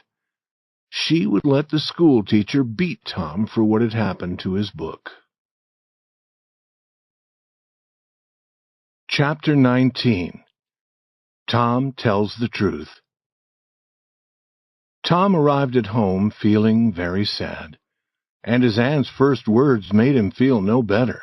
"Tom, I ought to beat you. Aunt Polly, what have I done? I went to see Mrs. Harper to tell her about your dream. Joe had already told her that you were here that night. Tom, I do not know what to think of a boy like you. I believed your story of your dream. I expected her to believe it. Why did you let me be such a fool? Aunt Polly, I wish I had not done it. I did not think. Oh, child, you never think. You never think of anything but yourself. You could think of enough to come here and laugh at our troubles. You could think to tell that story of a dream, but you could not think to save us from suffering. Aunt Polly, I know that it was bad, but I did not plan to be bad, and I did not come here that night to laugh at you. I came to tell you that we were not drowned.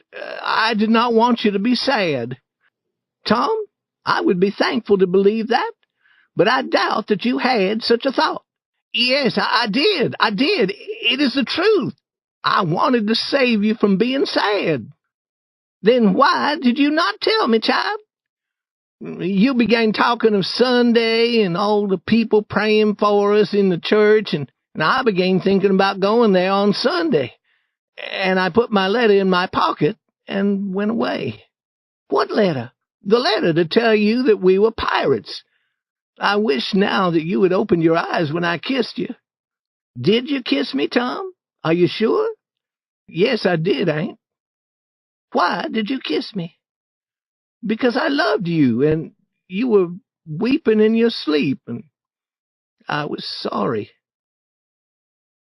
The words sounded like the truth. The old lady said, "Kiss me again, Tom, and then go to school." When he was gone, she looked at his little coat. In the pocket she found his piece of wood with the writing on it. She read the words with tears falling from her eyes. Then she said, Now, I could forget anything bad that boy does. I could forget 1,000,000 bad things.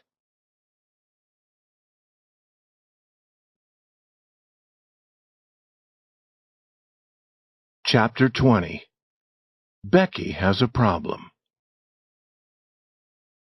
Tom was happy again. He started walking to school and soon saw Becky Thatcher also going toward the school.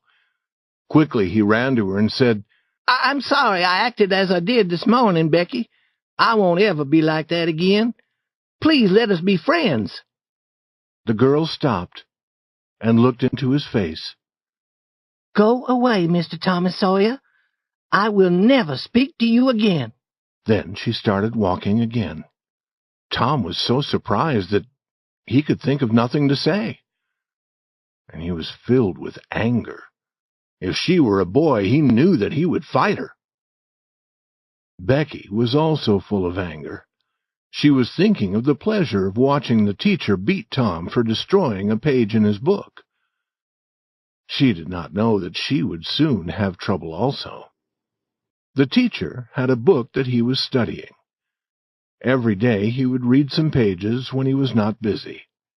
Every boy and girl in the school wondered about this book, but none had ever seen its pages. Now, as Becky passed the teacher's table, she saw the book. She opened it and began to look at it. Then Tom appeared at the door. Becky hurried to close the book. Her hand caught the page, and suddenly it was in 2 pieces. Becky began to weep. You were bad, Tom Sawyer, to come and watch me. And now you will tell the teacher, and he will beat me. And what shall I do? I have never been beaten in school. But I know what is going to happen to you. You wait, and you will see. Then, weeping, she ran outside. Tom said to himself, What a fool a girl is. What is a beating in school? That is nothing, and I will not tell who opened the book. The teacher will ask who did it. He will call each name, and when he says the right one, he won't need an answer. He'll see the answer in her face. School began, and soon Tom's book was discovered. He said that he had not destroyed the page, but the teacher did not believe him. Tom had his beating. Becky watched, trying to feel happy about this. But she almost stood up to tell the truth about Alfred Temple. An hour passed. The boys and girls were all busy with their books. The teacher opened his book. Tom looked at Becky. He had seen small and hunted animals in the forest. Now Becky seemed like one of them. He wished that he could help her, but what could he do? The next moment the teacher stood before the school. Every eye turned away from his. All the boys and girls were afraid of him. He spoke. Who did this to my book? There was not a sound. Benjamin Rogers? No. Joe Harper? No. Amy Lawrence? No. Gracie Miller? No. The next name was Becky Thatcher. Tom was shaking from head to foot. He saw her face, white with fear. Rebecca Thatcher, look at me. Did you do this to my book? Tom jumped to his feet and shouted, I did it. All looked at him. They could not believe what they had heard. This was madness. Tom stepped forward to take his beating. The surprise, the thankfulness, the love shining from Becky's eyes seemed pay enough for 100 beatings.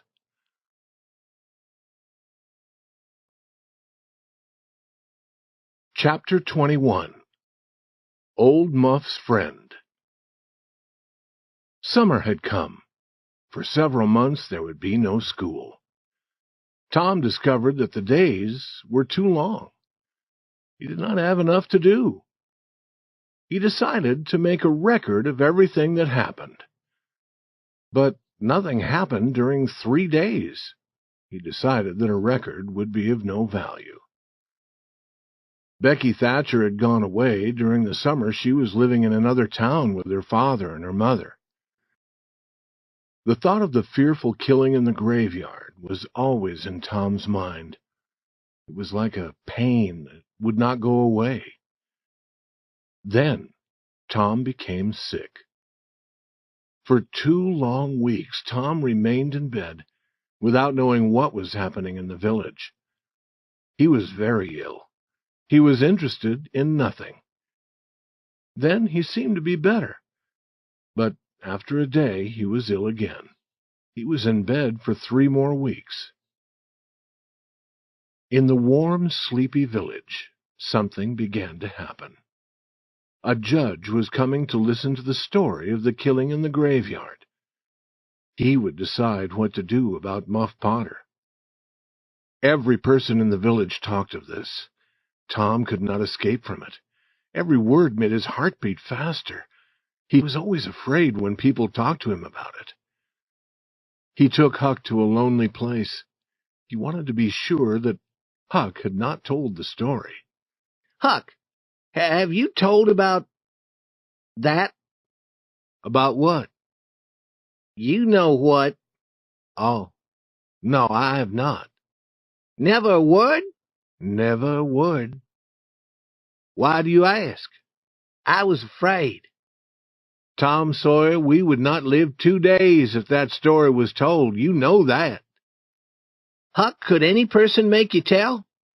If I wanted that Indian Joe to drown me, they could make me tell.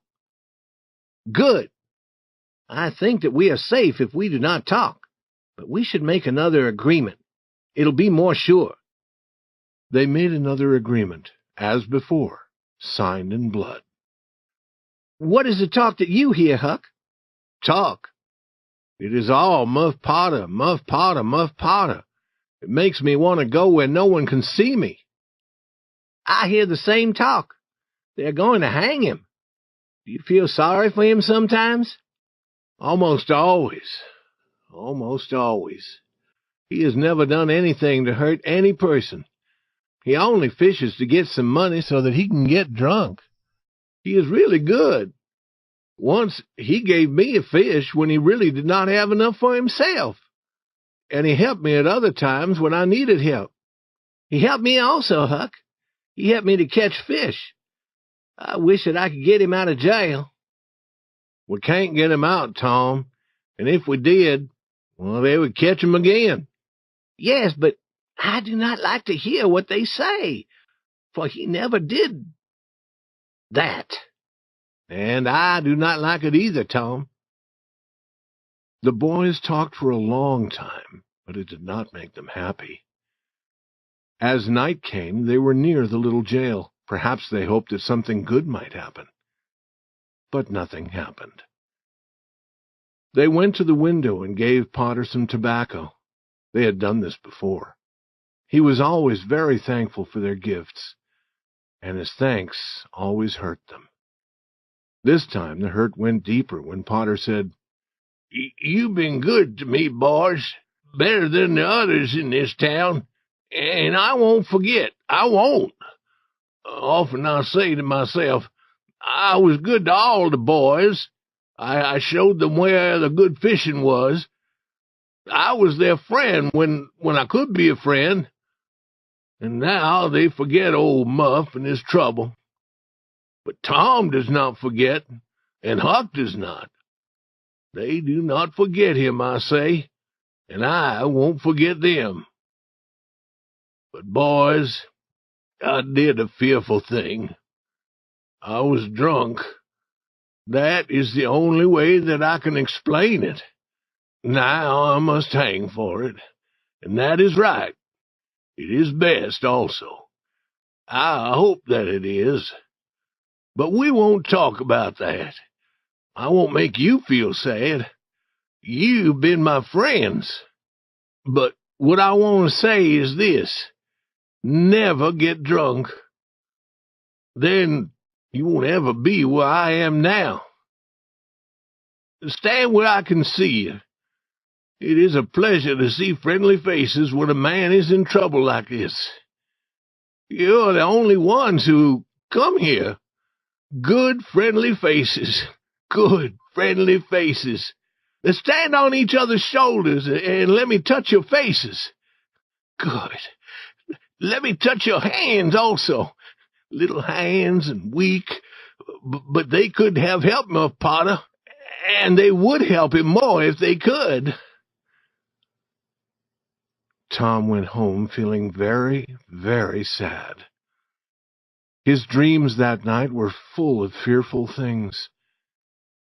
During the next 2 days, he went to the town meeting house. The judge was there listening to the story of the killing. Tom wished to go into the meeting house to hear what was happening, but he forced himself to stay outside. Huck was having the same experience. They were careful not to meet each other. They would go away from the meeting house, but soon they would return. Tom listened when people came out. The news was always bad. At the end of the second day, people said that Indian Joe's story never changed. There was no doubt what the judge would decide. Tom was out late that night, and he entered the house through the window. He could not sleep for several hours. All the people in the village went to the meeting house the next morning. This was to be the important day. Potter, who appeared to have no hope, was brought in. All eyes were turned to him, and Indian Joe was there too. Then the judge arrived. Now a man was asked to tell what he knew about the killing. He said that he had found Muff Potter washing his hands in a stream. It was very early on the morning after the killing.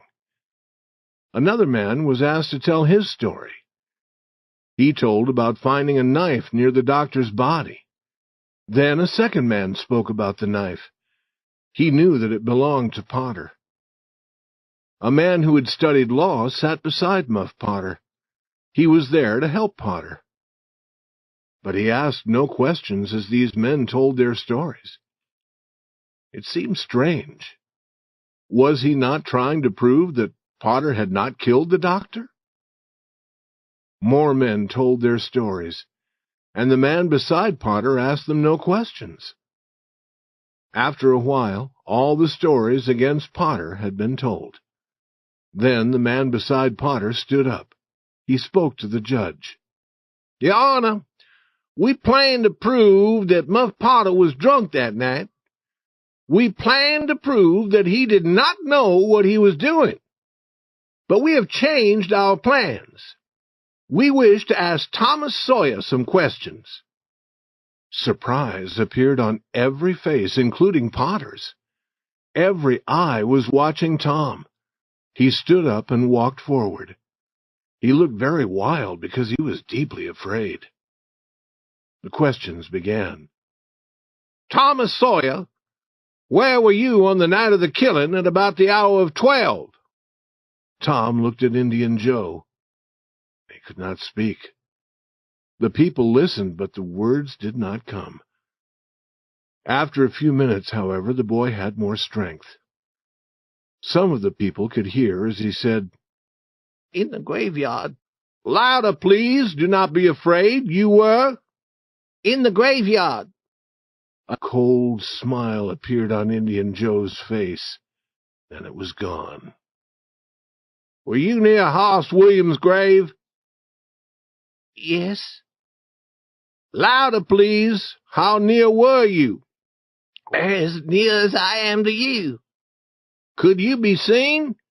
"No. I was behind the trees at the edge of the grave."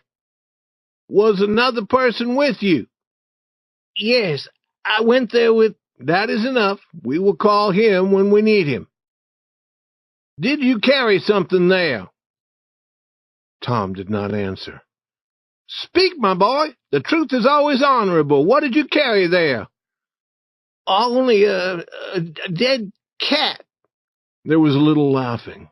The judge ordered it to stop. We plan to show the bones of that cat. Now, my boy, tell us everything that happened. Tell it as you wish, but tell it all, and do not be afraid." Tom began slowly. Then his words came more and more easily. Every eye looked at him. With open lips, the people listened to his words, forgetting everything but his story. Now he came to the end. Interest became greater and greater. "And as the doctor hit Muff Potter with the board, and Muff Potter fell, Indian Joe jumped with the knife, and—" Indian Joe jumped toward a window, striking all who tried to hold him.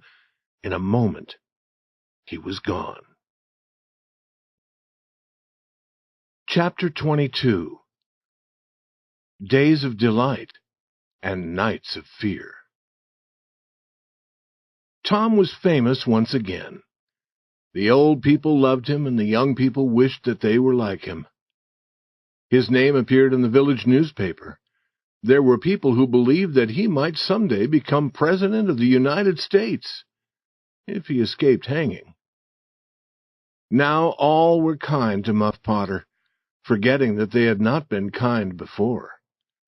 Tom's days were days of joy, but his nights were filled with fear.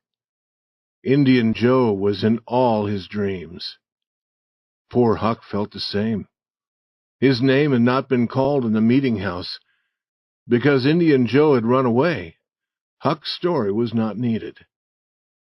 But Huck was afraid that his part in the story might be told. Huck no longer trusted any human being, because Tom had broken their agreement. Every day Muff Potter's thanks made Tom glad that he had told his story. Every night he wished that he had not opened his mouth. Sometimes Tom was afraid that Indian Joe would never be caught. At other times he was afraid that Indian Joe would be caught. He felt sure that he could never be safe again until Indian Joe was dead and he had seen the dead body. Indian Joe had not been found. The slow days passed. With each day, Tom became a little less afraid. Chapter 23. Dead People and Spirits. There comes a time in every boy's life when he wants to hunt for gold and silver that pirates have put deep in the earth. This desire suddenly came to Tom. He tried to find Joe Harper, but failed. He tried to find Ben Rogers, but Ben had gone fishing. Then he met Huck Finn. Tom took him to a place where they could be alone, and he explained. Huck agreed. Huck always agreed to do anything that would require time, but not money. He had no money, but much time. "Where?" said Huck. "Almost anywhere." "Do you mean that there's money in the ground everywhere?" "No, it is in very special places, Huck. Sometimes on islands, sometimes in old boxes under the end of a dead branch of an old tree, but mostly under the floor in a house where the spirits of the dead gather." "Who puts it there?" "People who take it away from other people." "Why do they put it in the ground? If I were rich, I'd spend the money and enjoy it." "I would too, but these people are different." "Do they never return to get it?" "Nope. They think that they will, but they forget where it is, or they die." "How are you going to find it, Tom? Where will you look?" "We tried hunting for gold on the island when we was pirates. I know where there's a house full of spirits, and there are old trees with dead branches everywhere." "Is there gold and silver under every dead branch?" "No, that would not be possible." "How do you know which one to choose?" "Choose all of them." "Tom, we shall be working all summer." "What is wrong with that? We might find $100, or valuable stones like diamonds.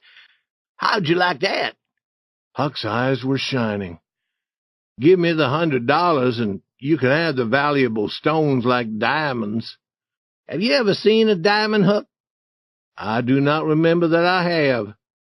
Kings have diamonds, and I've heard that some of them are worth $1 or more. Kings have hundreds of them. I do not know any kings, Tom. If you go to Europe, you'll see them jumping around. Do they jump? Jump? No. Why did you say that they jumped? Oh, I mean that you will see kings everywhere. Not jumping. Why should they jump? But you will see many of them.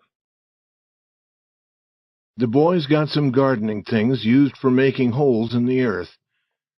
Then they walked 3 miles to an old tree with a single dead branch. They were very hot, and they sat in the shade of another tree to rest and smoke. Tom said, Huck, if we find some money, what will you do with it? Spend it before my father takes it and spends it. What will you do with yours? I will get married. Married? Tom, you would be a fool. Think of my father and mother. Fight. They were fighting all the time, I remember. The girl I marry won't fight. Tom, they're all the same. Who is she? I won't tell you now. If you marry, I will be more lonely than I am now. No, you won't. You will come to live with me. Now, we must start working. They worked for half an hour. They found no box of money in the hole that they were making. They worked for another half hour. Then Huck said, Is the money always so deep in the ground? Not always. Perhaps this is not the right place. They began on the other side of the tree. They worked without talking for a while. Then Huck stopped to dry his face and said, Where do we try next? There's an old tree on Cardiff Hill behind Miss Douglas's house. That might be a good place. But won't she take the money away from us? It is her land. If you find money in the ground, it belongs to you. It does not belong to the owner of the land. That was fine. The work continued. After a while, Tom said, We must be in the wrong place again. Oh, I understand. What a fool I was. We must know where the shade of the dead branch is under the light of the moon in the middle of the night. That is where we must hunt for the money. The boys stopped work and returned to the tree that night. It was a lonely place. They talked little. When they felt that the right hour had come, they found the shade in the moonlight under the branch and began to work. Their interest was strong. They worked fast. The hole grew deeper and deeper. But every time they found something hard in the earth, it was only a rock. After a while, Tom said, Huck, we are wrong again. We can't be wrong. We saw the shade of the branch. But perhaps the time was not right. We guessed. We did not know. We should stop trying, Huck said. We never know the right time, and I do not like the middle of the night with spirits of dead men around. I feel that there is one behind me all the time, and I'm afraid to turn. I feel the same, Huck, and they almost always put a dead man in the hole to guard the gold and silver. They do? Yes, they do. I've always heard that. Tom, I do not like to be where there are dead people. They will certainly cause trouble for us. And I do not like it. Suppose this one should lift his head. He's only bones now. Suppose his bones should speak to us. Stop that talk, Tom. That is a fearful idea. Huck, I do not like this place. We can try another. Where? The old house where the spirits gather. Tom, I do not like spirits or their houses. Dead people may speak to us, perhaps, but they won't come quietly behind us as spirits do, and then suddenly make fearful noises. But, Huck, spirits travel only at night. We can go to the house in the day. That is true, But people never go near that house in the day or the night. That is because a man was killed there. But nothing is seen except in the night, and then only blue lights are seen. When you see those blue lights, Tom, you know that spirits are near, because only spirits use them. I agree to go to the house if you want to, but I do not think that it is safe.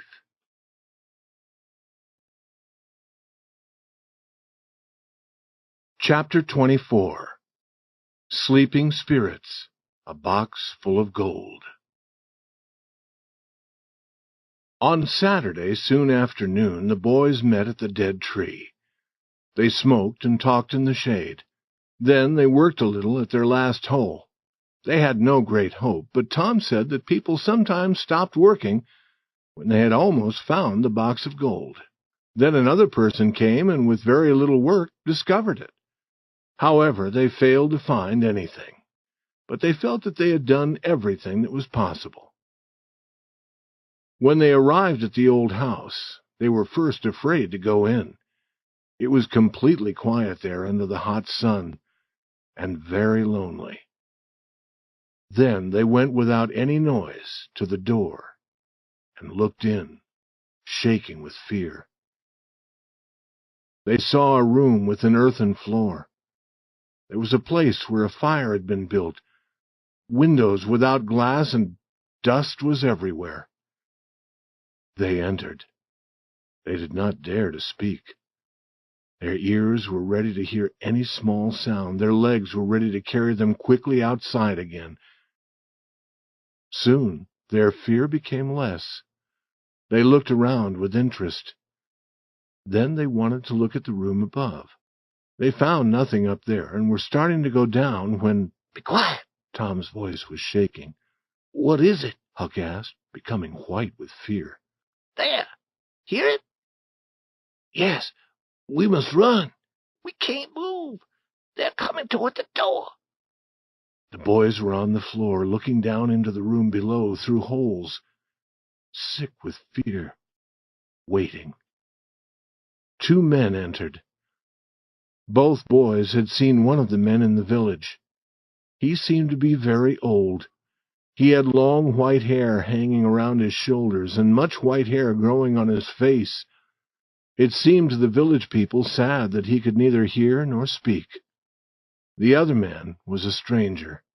He was wearing very old clothes. His face was not pleasant. He was talking as they entered. The 2 men sat on the ground with their backs against the wall. "No," said the other man. "I've been thinking about it. I do not like it. They will catch us." "You fool," said the man who was believed not to be able to hear or speak. "You are afraid." The boys were now shaking with fear. This man was Indian Joe. Joe said, "We were not caught before, but that was different." "They may catch us here in this house," Joe said. "I wanted to leave here yesterday, but those boys were playing on Cardiff Hill. They would have seen us." Those boys were Tom and Huck. They were shaking again. What would have happened to them yesterday if they had come to this house? They wished that they had waited a year before coming. The 2 men had brought some food, and they began to eat. After a while, Joe said, "When it is dark, go home. Wait there until you hear from me. I will go into the village once again. Then we will do the job we planned. And then we will run far away. Now, I need sleep. You stay here as a guard." He was soon asleep, and then the guard, too, was soon sleeping. The boys took a long, thankful breath. Tom said, "Now's our chance. Come." Huck said, "I can't. I would die if they opened their eyes." He would not move, and Tom started to leave alone.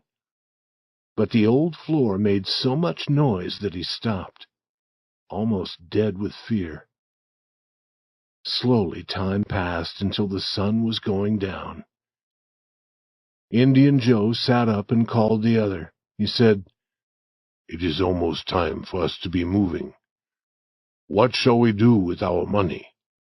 Shall we leave it here until we're ready to run? 600 silver dollars is heavy to carry.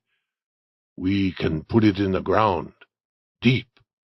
His friend agreed.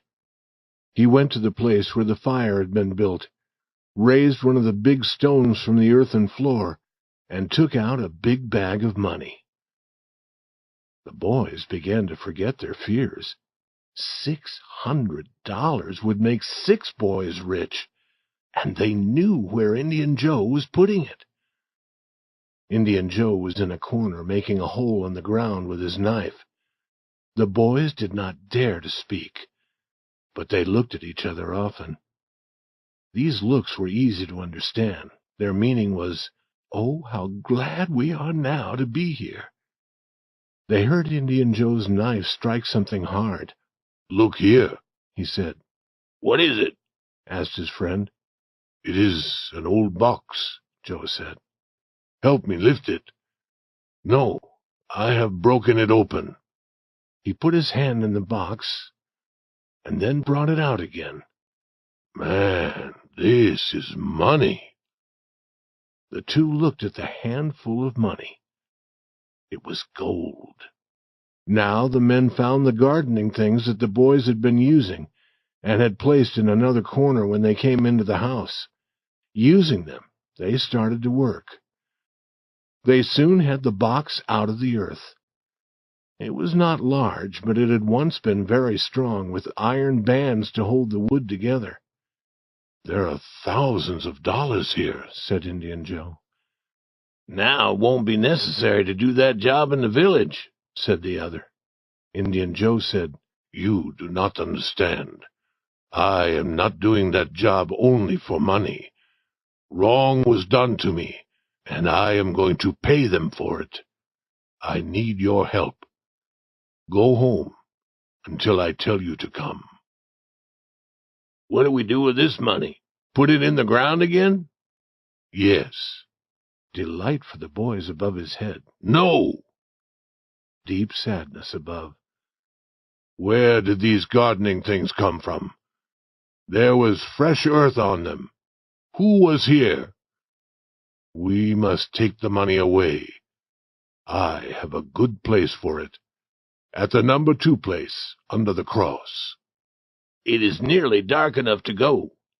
Indian Joe went from window to window, looking out. Then he said, "Who could have come here? Do you think they are in the room above us?" The boy's breath stopped. Indian Joe put his hand on his knife and started to go up. The boys could not move. Their strength was gone. They heard Joe coming. Then they heard the sound of breaking wood, and Joe fell to the ground. "No people are up there," his friend said. "They saw us coming and they ran. They thought that we were spirits or devils, and they are running yet." Soon the 2 men went out of the house, with the box of gold and the bag of silver dollars. Tom and Huck watched them through the holes in the wall. But would the boys follow? No. They were happy enough to get away from the house with no broken bones, and then return to the town. They did not talk much. They decided to watch in the town for Indian Joe and then follow him to the number 2 place. Tom had a fearful thought. "Indian Joe said that he would pay wrong with wrong. Was he talking about us, Huck?" Feeling suddenly weak, Huck almost fell to the ground. Chapter 25. Doubts. The adventure of the day troubled Tom's dreams that night. 4 times he had his hands on that gold. 4 times he opened his eyes and discovered that he had nothing. In the early morning, as he was in bed thinking of his great adventure, it all seemed strangely far away. It might have happened in another world or in a time long past. Then the thought came to him that the great adventure itself must be a dream. The amount of money was too big to be real. He had never seen as much as half $100 before. He decided to find Huck and let Huck talk. He would ask Huck no questions. If Huck did not speak of the adventure, then Tom would know that it had been a dream. Huck was sitting on the edge of a boat with his feet in the water. He seemed very sad. "Hello, Huck." Hello yourself. No words for a minute. "Tom, if we had not put our gardening things in that corner, we would have that money." "It was not a dream. It was not a dream. But I almost wish that it was." Dream. If Indian Joe had found us, you would know that it was not a dream. I have had dreams about him all night. "We must find him, find the money. We must find his number 2 place. Perhaps it is the number of a house." No, Tom, the houses in this town do not have numbers. "Perhaps it is the number of a room in a public house for travelers. Those rooms have numbers." Oh, that is the answer. There are only 2 public houses here. We can quickly learn about number 2. "You stay here, Huck, until I return." Tom was gone half an hour. He learned that in one public house a well-known young man lived in room number 2. But in the other public house, number 2 was always closed. No person seemed to know much about it. However, a light had been seen in the window the night before. "That is Indian Joe's number 2, Huck." I think you are right, Tom. Now what will you do? "Let me think." Tom thought a long time. Then he said, "I would tell you. The door of number 2 opens on a little street at the back of the house. We must wait for a dark night. Then we shall try to get in. But if you see Indian Joe, follow him. And if he does not go to that number 2, it can't be the place." I'm afraid to follow him alone, Tom. "It will be night. If I see him, and if it is dark, I will follow him. I promise. He might be going straight to that money. You must not weaken, Huck, and I won't." Chapter 26. Number 2. Huck as Guard. They waited 3 nights. The 4th night was dark enough. The public house was closed at a late hour, but Tom and Huck were near. Indian Joe had not been seen. No other person had been seen in the street behind the house. The 2 adventurers moved quietly toward the door in the darkness. Huck stopped to remain as a guard, and Tom went forward. Then there was a long wait. To Huck, it seemed like hours. What had happened to Tom? Had he died from fear? Huck's breathing was very fast, and his heart beat madly. Suddenly, Tom came rushing out. "Run! Run for your life!" They never stopped running until they were at the other end of the village. There stood an old building, now not used. As they entered, rain began to fall heavily. "Huck, it was fearful. I tried and tried to open the door, and then suddenly it opened without effort. I stepped into the room, and, Huck, I almost stepped on Indian Joe's hand." No. "Yes, he was there, asleep on the floor, drunk, I believe. I turned and ran." Tom, did you see that box? "Huck, I did not wait to look around. I did not see the box. I did not see any cross. I only saw a cup on the floor beside Indian Joe and more to drink. The room is full of it." Tom, if Indian Joe is drunk, now is the time to get that box. "Is it? You get it." Huck began to shake. No, I believe not. "And I believe not, Huck. Listen, Huck, wait until we know that Indian Joe is not in there. We can watch every night. Then we can go fast and get that box." I agree. Let me watch all night and every night. You do the other part of the job. "I will." and now the rain has stopped. You go and watch. And when you want me at night, come to my window and make a noise like a cat. Chapter 27. The Picnic. Indian Joe's Job. The next morning Tom heard glad news. Judge Thatcher's family had returned. Both Indian Joe and the box of gold were not so important for a while. More good news made the day perfect. The following day Becky would have her picnic. Before 11 in the morning, the young people were at Judge Thatcher's house, ready to start. Soon the happy group was walking toward the river. They were going to ride down the river on the old riverboat. Sid did not go. He was sick. Mary stayed with him. Mrs. Thatcher said to Becky, "You'll return late. Perhaps you should stay all night at the home of a girlfriend who lives near the river." I can stay with Susie Harper, Mother. "Good. And be a good girl." The boat took them 3 miles down the river, where it was tied to the shore. The crowd ran off the boat and into the forest. Soon shouting and laughing could be heard from many places. After a while all were hot and ready to rest. They met again near the boat and began to eat the good things they had brought with them.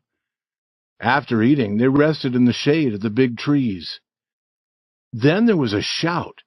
"Who's ready to go to the cave?" All were ready. They got lights to guide them in the darkness and started to walk up the hill. The cave could be entered through an opening in the hillside. A door had been placed across the opening, but it was not closed. Inside was a small, very cold room. The walls were rock and always had water running down them. It was a strange pleasure to stand there in the darkness and look out at the green valley shining in the sunlight. But the strangeness was soon past, and the children began to play and run through other parts of the cave. None of these parts was wide, and some were very small. Some led to other rooms made of rock. Some of these were very big. The children could not see the top of them. A person might walk days and nights and never find the end of this cave. He might go down and yet further down into the earth, always finding new parts and new rooms. No person knew the whole cave. Only part of it was known, and people did not go where others had not gone before. Tom Sawyer knew as much of the cave as any person. The children walked for almost a mile before any of them started to return to the outside. Then one group after another began arriving at the opening on the hillside. They were surprised to see that it was almost night. The boat's bell had been calling for half an hour. However, they thought this end of the day's adventures was delightful. Only the captain of the boat was sorry that he had waited so long. Huck saw the lights of the returning riverboat. He was already watching for Indian Joe. There were clouds in the sky, and the night was becoming very dark. The people in the village began to go home to sleep. The village clock was striking 11, and nothing had happened. Huck also began to think of sleep. Then a noise came to his ear. The next moment 2 men passed near him. One was carrying something. It must be that box. Should he call Tom? No. The men would carry away the box, and it would never be found again. He would follow them.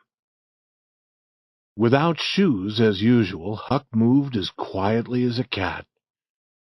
The men went toward the river, and then, turning, went up Cardiff Hill.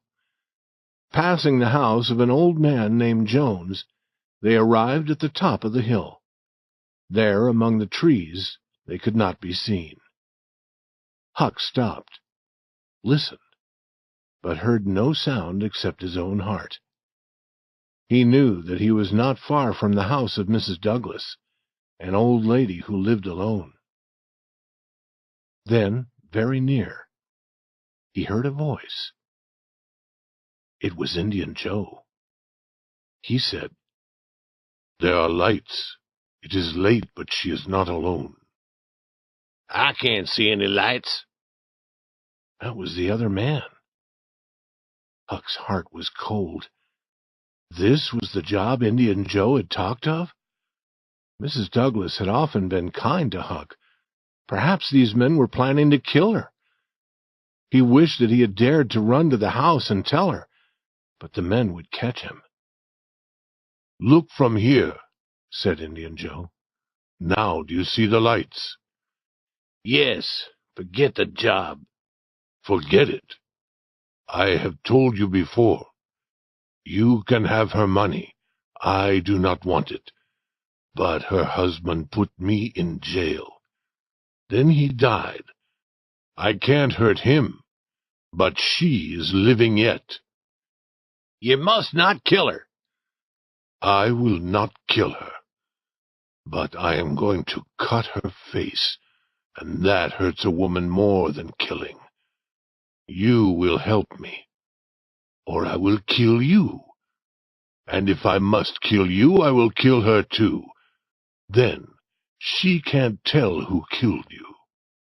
If we must do it, then do it now. No. Wait until the house is dark. Huck knew that all would be quiet, and the quiet would be more fearful than the talk of killing. Very, very carefully, he moved down the hill. When he dared, he began to run. He arrived at Mr. Jones's house and beat on the door. Mr. Jones and his two strong sons opened a window and looked out. What is that noise? Who are you? What do you want? Let me in, quick. Who are you? Huckleberry Finn. Quick, let me come in. Huckleberry Finn, indeed. Is that a name to make me open a door? But let him come in, boys. What does he want? Please never tell that I told you, were Huck's first words. I would surely be killed, but Mrs. Douglas has been a good friend to me. I want to tell you. Speak, said the old man. We will never tell, boy. 3 minutes later, the old man and his sons, carrying guns, were going up the hill. Huck went only part of the way. Then he stopped behind a large stone and listened. Suddenly he heard the guns and a cry. He waited for nothing more, but ran down the hill as fast as his legs could carry him. Chapter 28. The old man reports. Hope begins to weaken. The next day was Sunday. In the very early morning, Huck called gently at the old man's door. Please, let me come in. It's only Huck Finn. That name will open this door night or day, boy. These were strange words to the boy's ears. He could not remember hearing any so kind and pleasant before. The door was quickly opened, and he entered. Now, boy, I hope that you're hungry, 'cause as soon as the sun comes up, we'll have something hot to eat. We hoped that you would come here again last night. When I heard the guns, I ran. I ran for 3 miles. I came now because I want to know what happened. I came before daylight because I do not want to meet those men, living or dead. They are not dead, boy. We are sorry for that. They heard us coming, and they ran. And then we went down to the village to get help. Men have gone to watch at the river. More men will hunt through the forest today. My sons will join them. I wish we had seen those 2 men. Could you see them in the dark? I can tell you about them. One is a man that you have seen in the village. He has long white hair, and he can't hear, and he can't talk. Then he told about the other man's face and clothes. When his sons had gone, Mr. Jones asked Huck why he had followed the men up the hill. Huck told, after much thought, that one man was Indian Joe. But he did not tell about the box of money. Soon people began coming to the house, and Huck went where they could not see him. Mrs. Douglas was among the first to come. She came to thank Mr. Jones for saving her from being hurt by the men. You should not thank me, he said. There's another person who did more to help you. but he does not want thanks." All the people in the village went to church early that day. They wanted to talk about the two bad men. The two men had not been found, and nothing had been learned about where they had gone. Leaving the church, Mrs. Thatcher walked behind Mrs. Harper. She said, "Is my Becky going to sleep all day?" "Your Becky?" "Yes, she stayed with you last night, I believe." "No." Mrs. Thatcher stopped suddenly. She seemed ill. At that moment, Aunt Polly joined them. She said, "Good morning, Mrs. Thatcher. Good morning, Mrs. Harper. I suppose that my Tom stayed with Fred or Joe last night without telling me, and now he is afraid to come to church." Mrs. Thatcher seemed more ill than before. She moved her head, saying no. "He did not stay with us," said Mrs. Harper. Her face showed surprise and a little fear. Aunt Polly also showed fear. "Joe Harper," she said, "have you seen my Tom this morning?" "No." "When did you see him last?" But Joe could not remember. People had stopped moving out of the church. The story traveled quickly among them. Children were questioned. No child could remember seeing Becky and Tom on the returning riverboat. It was dark then. No person had thought of counting the group.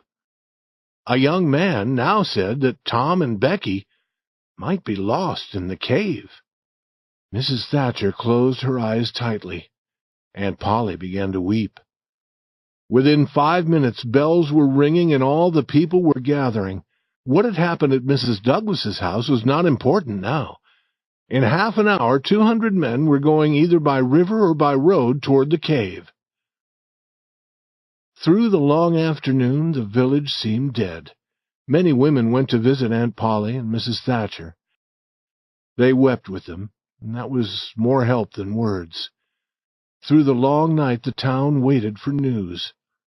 But in the morning, only this news came: send more food and more lights.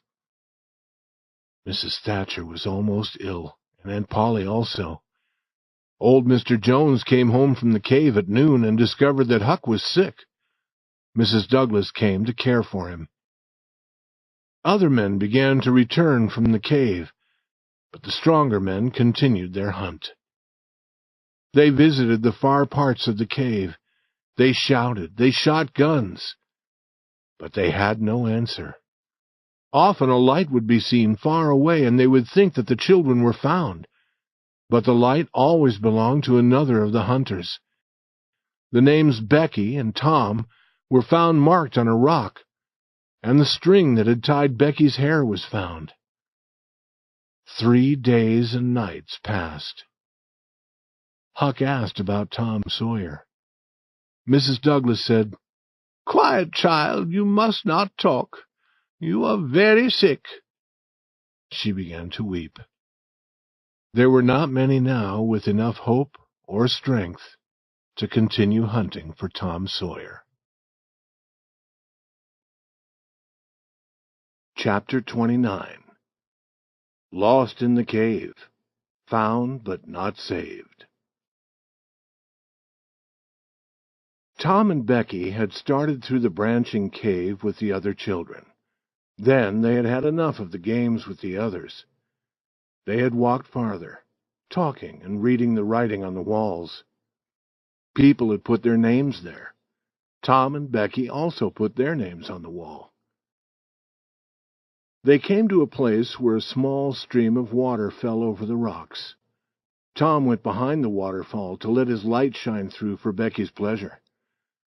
Behind this waterfall, Tom found an opening leading down, and he wanted to discover where this branch of the cave went. He made a mark on the wall to guide their return and started down, with Becky following. They continued farther and farther, making marks where they turned into a new branch, and discovering many wonderful new parts of the cave. One great room was full of hundreds of bats, which were hanging asleep on the walls. When the children entered, the bats came flying at the lights, and the children ran. They came to a dark lake and sat down at the edge. Now, for the first time, they felt the deep quiet of the place. Becky said, "It is a very long time since I heard the others." "Becky, we are far below them, and far north or south or east or west. We can't hear them here." Becky was afraid. "We should return. Can you find the way, Tom?" "I think that I can. But there are those bats. A different way would be better." "We must not get lost. It would be fearful." They started, but every turn now seemed strange. Becky's tears began to fall. They stopped. Tom shouted. The answer was a deep quiet. It increased Becky's fear, and Tom began now to feel afraid. Becky said, "We must return to the lake, and then go through the room full of bats. It would be better than being lost." But Tom said, "Becky, I've been a fool." He had not remembered to make any marks. He had not expected to return to the lake. Tom, we are lost. We are lost. We never can get out of this fearful place. Oh, why did we leave the others?"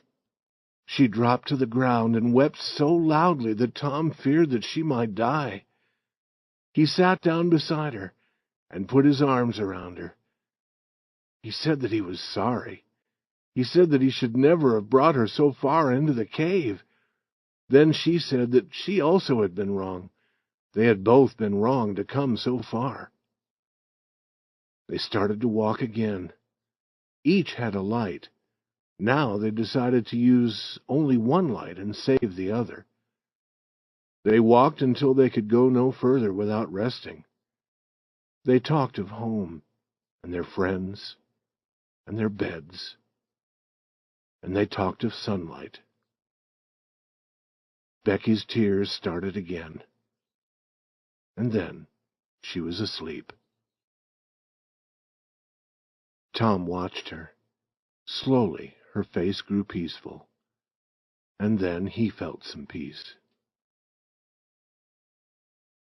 She opened her eyes, laughing, but suddenly the laugh ended. "Oh, I wish that I had never opened my eyes again. Oh, Tom, do not look at me like that. I shall not say that again." "We are going to find the way," Tom said. "We are going to try." They rose and started to walk, hand in hand, and without hope.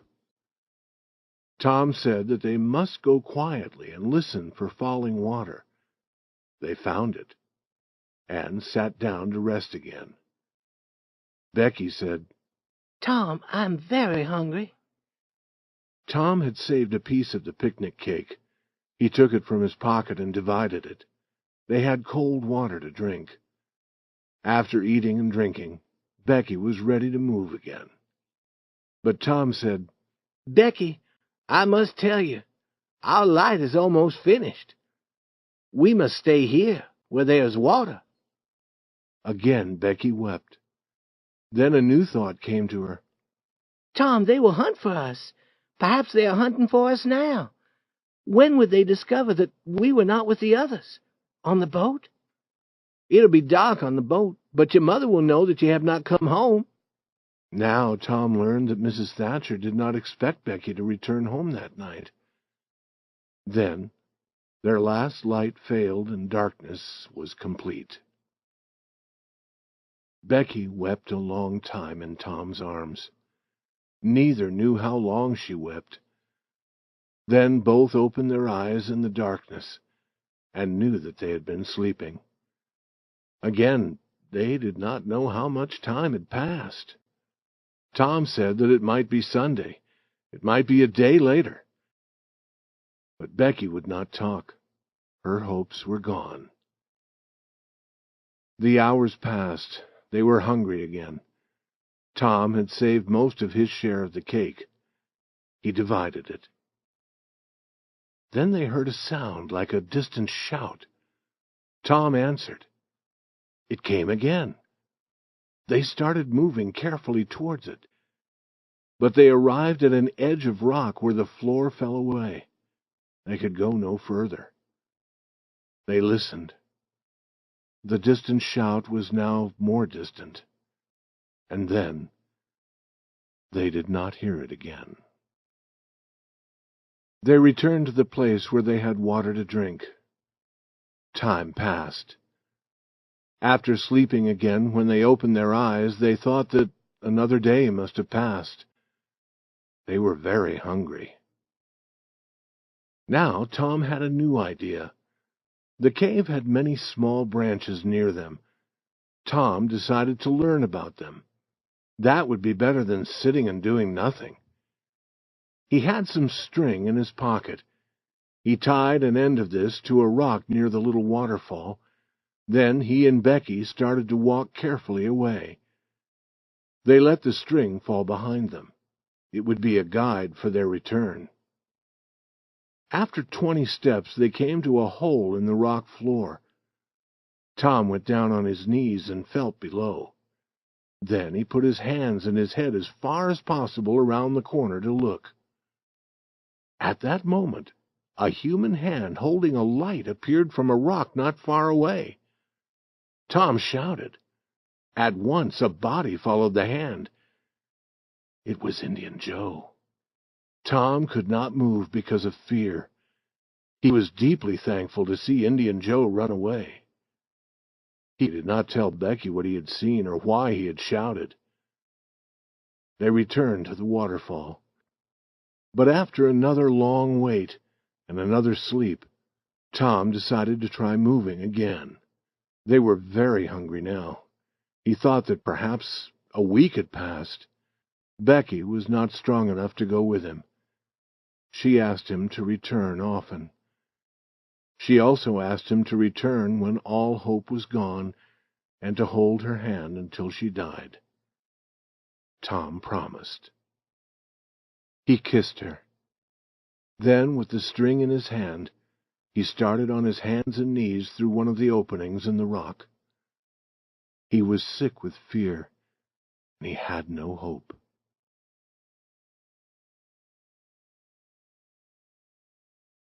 Chapter 30. Tom tells the story of their escape. Sunday, and 2 more days had passed. Few of the men continued their hunt in the cave. Most of the people believed that the children could never be found. Mrs. Thatcher was very ill. Aunt Polly's hair had changed from gray to white. Then, in the middle of the night, the village bells began to ring. In a moment, the streets were filled with people shouting, "They are found! They are found! They are found!" All moved toward the river and met the children as they were carried home. Aunt Polly's happiness was complete. Mrs. Thatcher's happiness would be complete when the news reached her husband. He was yet in the cave, continuing the hunt. Tom lay on a bed telling the story of his wonderful adventures. They had gone in one direction as far as the length of the string. Then he had tried another opening. Then he had tried a third. He was ready to try another when he saw a distant light. He thought that it was daylight. He dropped the string and ran toward it, and put his head out through a small hole. And there was the great river on which the boat had brought them to the picnic. He told how he then returned for Becky. She did not believe him. She told him to let her die. But after a while she went with him. When she saw the daylight, she almost died of joy. He told how he got himself through the hole, and then helped her. They saw some men in a boat and shouted. At first the men didn't believe their wild story, because, the men said, "You are 5 miles south of the door of the cave." But they believed the children after a while, and took them to a house where they were given food and allowed to rest before being taken home. It was several days before Tom and Becky were strong again. Tom learned of Huck's sickness and went to visit him. Mrs. Douglas would not let Tom talk about his adventures because Huck was not strong enough to listen. Also, she would not let the boys talk about what had happened at her house on Cardiff Hill. Tom learned about that at home. He heard also that the other man who had been with Indian Joe had been found in the river. He had drowned while trying to escape. About 2 weeks later, Tom visited Becky at home. Judge Thatcher and some friends were there. They asked Tom if he wished to go into the cave again. Tom said yes. "Others might wish to go also," the judge said, "but I had that door covered with iron, and it is closed. It can't be opened. No person will get lost in that cave again." "Oh, Judge," Tom said, "Indian Joe is in the cave." Chapter 31. What Happened to Indian Joe? A Return to the Cave. The news spread. In a few minutes, men were in boats on their way to the cave. Tom was in the boat with Judge Thatcher. When the door was opened, their eyes saw a sad sight. Indian Joe was on the ground, dead. Tom's experience in the cave made him understand Indian Joe's sufferings. But a heavy weight of fear had been lifted from Tom's heart. The next morning, Tom and Huck had an important talk. Now Huck told Tom about following Indian Joe up the hill to Mrs. Douglas's house. This part of the story was new to Tom. "And Indian Joe came from number 2 in that public house," Huck said. "And now we shall never know any more about that box of money." "Huck," Tom said, "that money was never in number 2. Huck, it is in the cave." "Say that again, Tom." "The money is in the cave." "Tom, is this true?" "It is true, Huck. Will you go there with me and help to bring it out?" "I will if I can go to the cave and not get lost." "Are you strong enough?" Tom asked. "I can't walk more than a mile, Tom." "It is 5 miles, Huck, for any other person, but I know a shorter way. I'll take you there in a boat. It'll be easy for you." "I want to start now, Tom." Tom agreed. "We want some bread and meat and our tobacco, and 2 bags, and some string and some lights." They took a friend's boat, and about noon the boys started their journey. Tom knew where to stop. They pulled the boat up on the shore. "Huck, the hole is near. Try to find it." Huck tried and found nothing. Then Tom proudly took him among the trees and said, "Here it is." The boys entered the hole. Tom was leading. They tied their string to a rock to guide their return. A few steps took them to the little waterfall, and Tom felt his whole body shaking. He told Huck that this was where he and Becky had been when they were lost. The boys were quiet now. The stillness and the darkness were heavy on their hearts. They continued walking, and soon they came to the place where the floor seemed to end. With the light they could see that they were on a hill leading to another rock floor below. Tom said, "Now I will show you something, Huck." He held his light high. "Look as far as you can around the corner. Do you see that? On the big rock? Tom, it is a cross. That is where I saw Indian Joe, Huck. And where's number 2? Remember what he said? Under the cross." Huck said in a shaking voice, "Tom, I want to go away from here." "What, and leave the money?" "Yes, leave it. Indian Joe's spirit is there." "No, Huck. His spirit is near the door where he died. That is 5 miles away." "No, Tom, it would guard the money." "I know about spirits, and you do also." Tom began to think that Huck was right. But then he had a different thought. "Huck, his spirit would not be near a cross." Huck agreed. "Tom, I did not think of that, but it's true. We must go down there and find the box." It was not easy to go down the hill of rock to the floor below. Tom went first, and Huck followed. Near the bottom of the great rock the boys found where some person had been eating and sleeping, but they found no money. Then Tom took his knife and used it to turn over the earth behind the great rock. The knife touched wood. Huck, you hear that? They pulled away some stones and some old boards. Behind these there was an opening under the rock. With his light, Tom went down. Huck followed. Tom went around a corner and shouted, Huck, look there! It was the box of money. There were also 2 guns. We have it, said Huck, putting his hands among the pieces of gold. We're rich, Tom. Huck, I was always sure that we would get it, and we have it. Can I lift the box? He could lift it, but he could not carry it. They put the money in their 2 bags and carried it up from the hole under the rock. Now we want the guns, said Huck. No, Huck, leave them there. We'll return and use them some other time. I think it is late, and I am hungry. We can eat and smoke outside in the boat. After eating and smoking, they returned up the river. It was dark when they arrived at the edge of the village. Huck, said Tom, we would take the money to Mrs. Douglas's house. I know a place near there to leave it tonight. Tomorrow morning we can count it and divide it.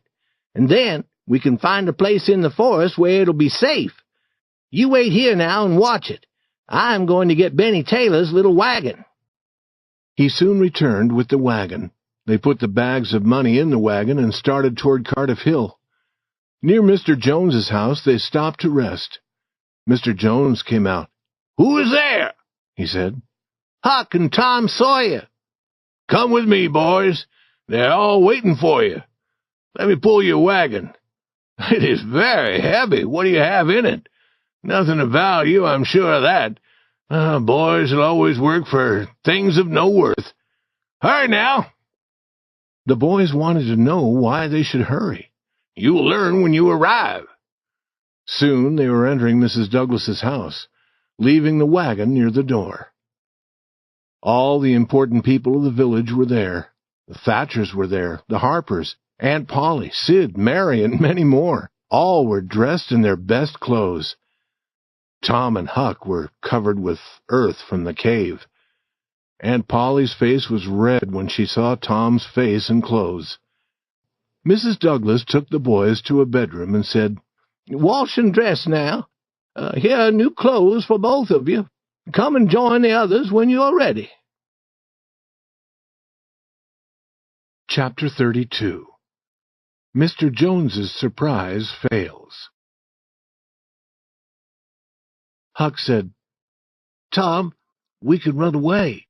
We could go through the window. Why do you want to run away? I can't join that crowd, Tom. Oh, that is nothing to be afraid of. I will take care of you. Sid appeared. Sid, why are all these people here? Old Mr. Jones has a surprise.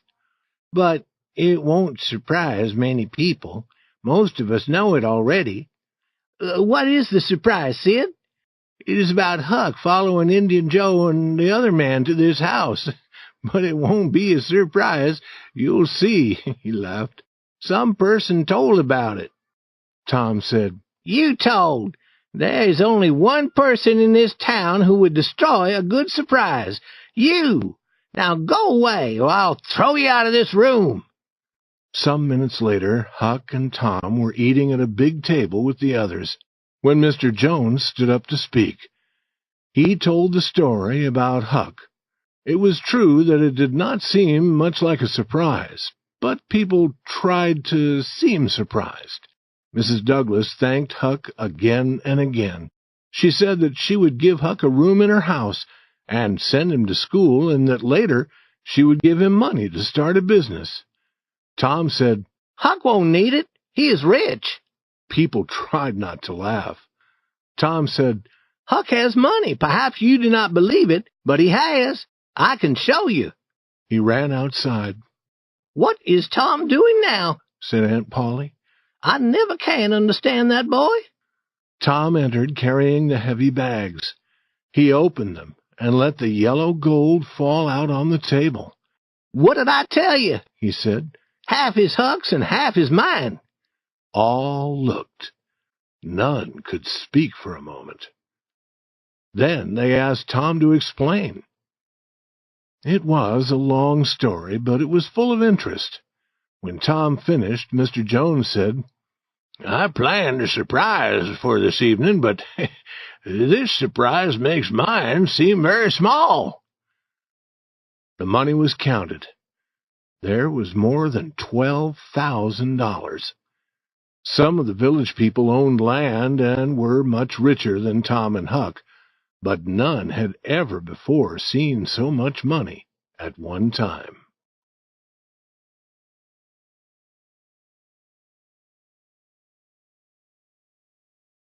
Chapter 33.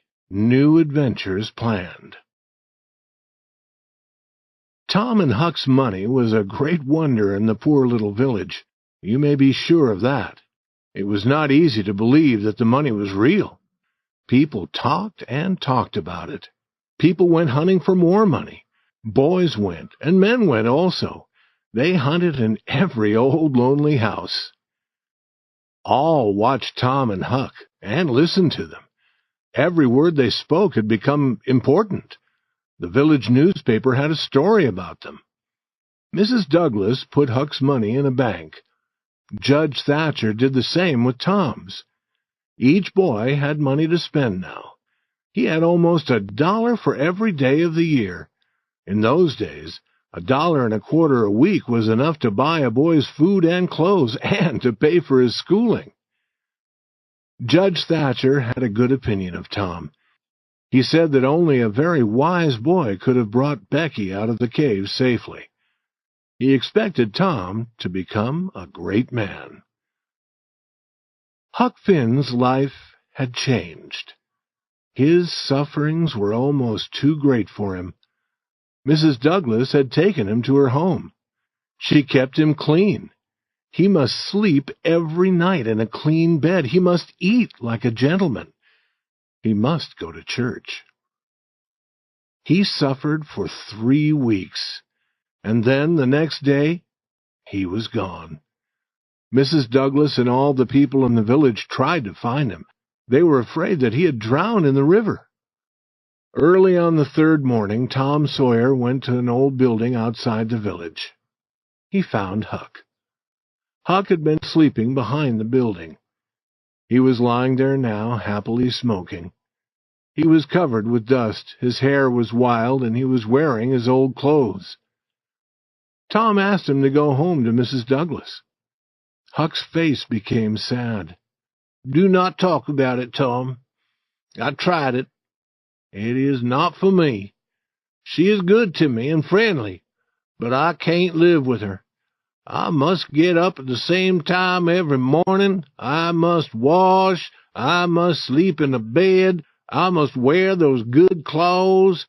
I can't move in those clothes. I can't sit down. I can't lie down. I can't roll on the ground in them.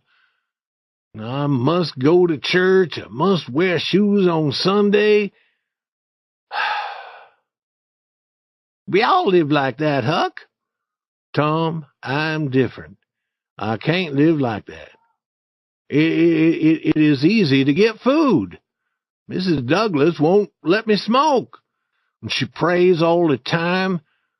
I had to leave, Tom, or I would die. When school begins, I would have to go to school. Tom, being rich is no good. I wish I was dead all the time. I like these old clothes. I like this place to sleep. This is what I want, Tom. I'll give you my share of the money. You can give me 10 cents when I need it, but not often. I do not like what is easy to get. And you go now and explain to Mrs. Douglas." "Oh, Huck, you know I can't do that. And if you try longer, you will like it." "Like it? Yes, I would like it as I would like a burning coal if I sat on it. No, Tom, I won't be rich, and I won't live in a house. I like the forest and the river and a place like this for sleeping. But now we are rich, and all our games, like being pirates, are destroyed. Listen, Huck, being rich won't change that. Is that true, Tom? It is true. But if you want to join me and the other boys and belong to my club, you must live like us. Tom, is that friendly? I want you to join us, Huck. But all the boys who join Tom Sawyer's club must have good characters. Huck was quiet. There was a battle in his mind. After a while he said, I will return to Mrs. Douglas's for a month. I will try if you will let me belong to Tom Sawyer's club. I agree, Huck. Come with me now, and I promise to ask Mrs. Douglas to change a little, Huck. Will you, Tom? That is good. When will you start your club? Oh, soon. This evening, perhaps, we can have the first meeting. What will we do at the meeting? Well, we will promise always to help others, and promise never to tell what we plan to do, and promise to kill any person who hurts one of us. I like that, Tom. I like it. And we must make those promises in the middle of the night in a lonely place, and sign with blood. This is better than being a pirate, Tom. I will stay with Mrs. Douglas, and we will have adventures that will make the whole village talk about us. And then Mrs. Douglas will be proud because she took me into her home. A few words to end. So ends this story. Because it is the history of a boy, it must stop here. It could not go much further without becoming the history of a man. Most of the people in this book are living yet, and are happy. Perhaps someday the story will be continued. Therefore, it will be wise to tell no more now.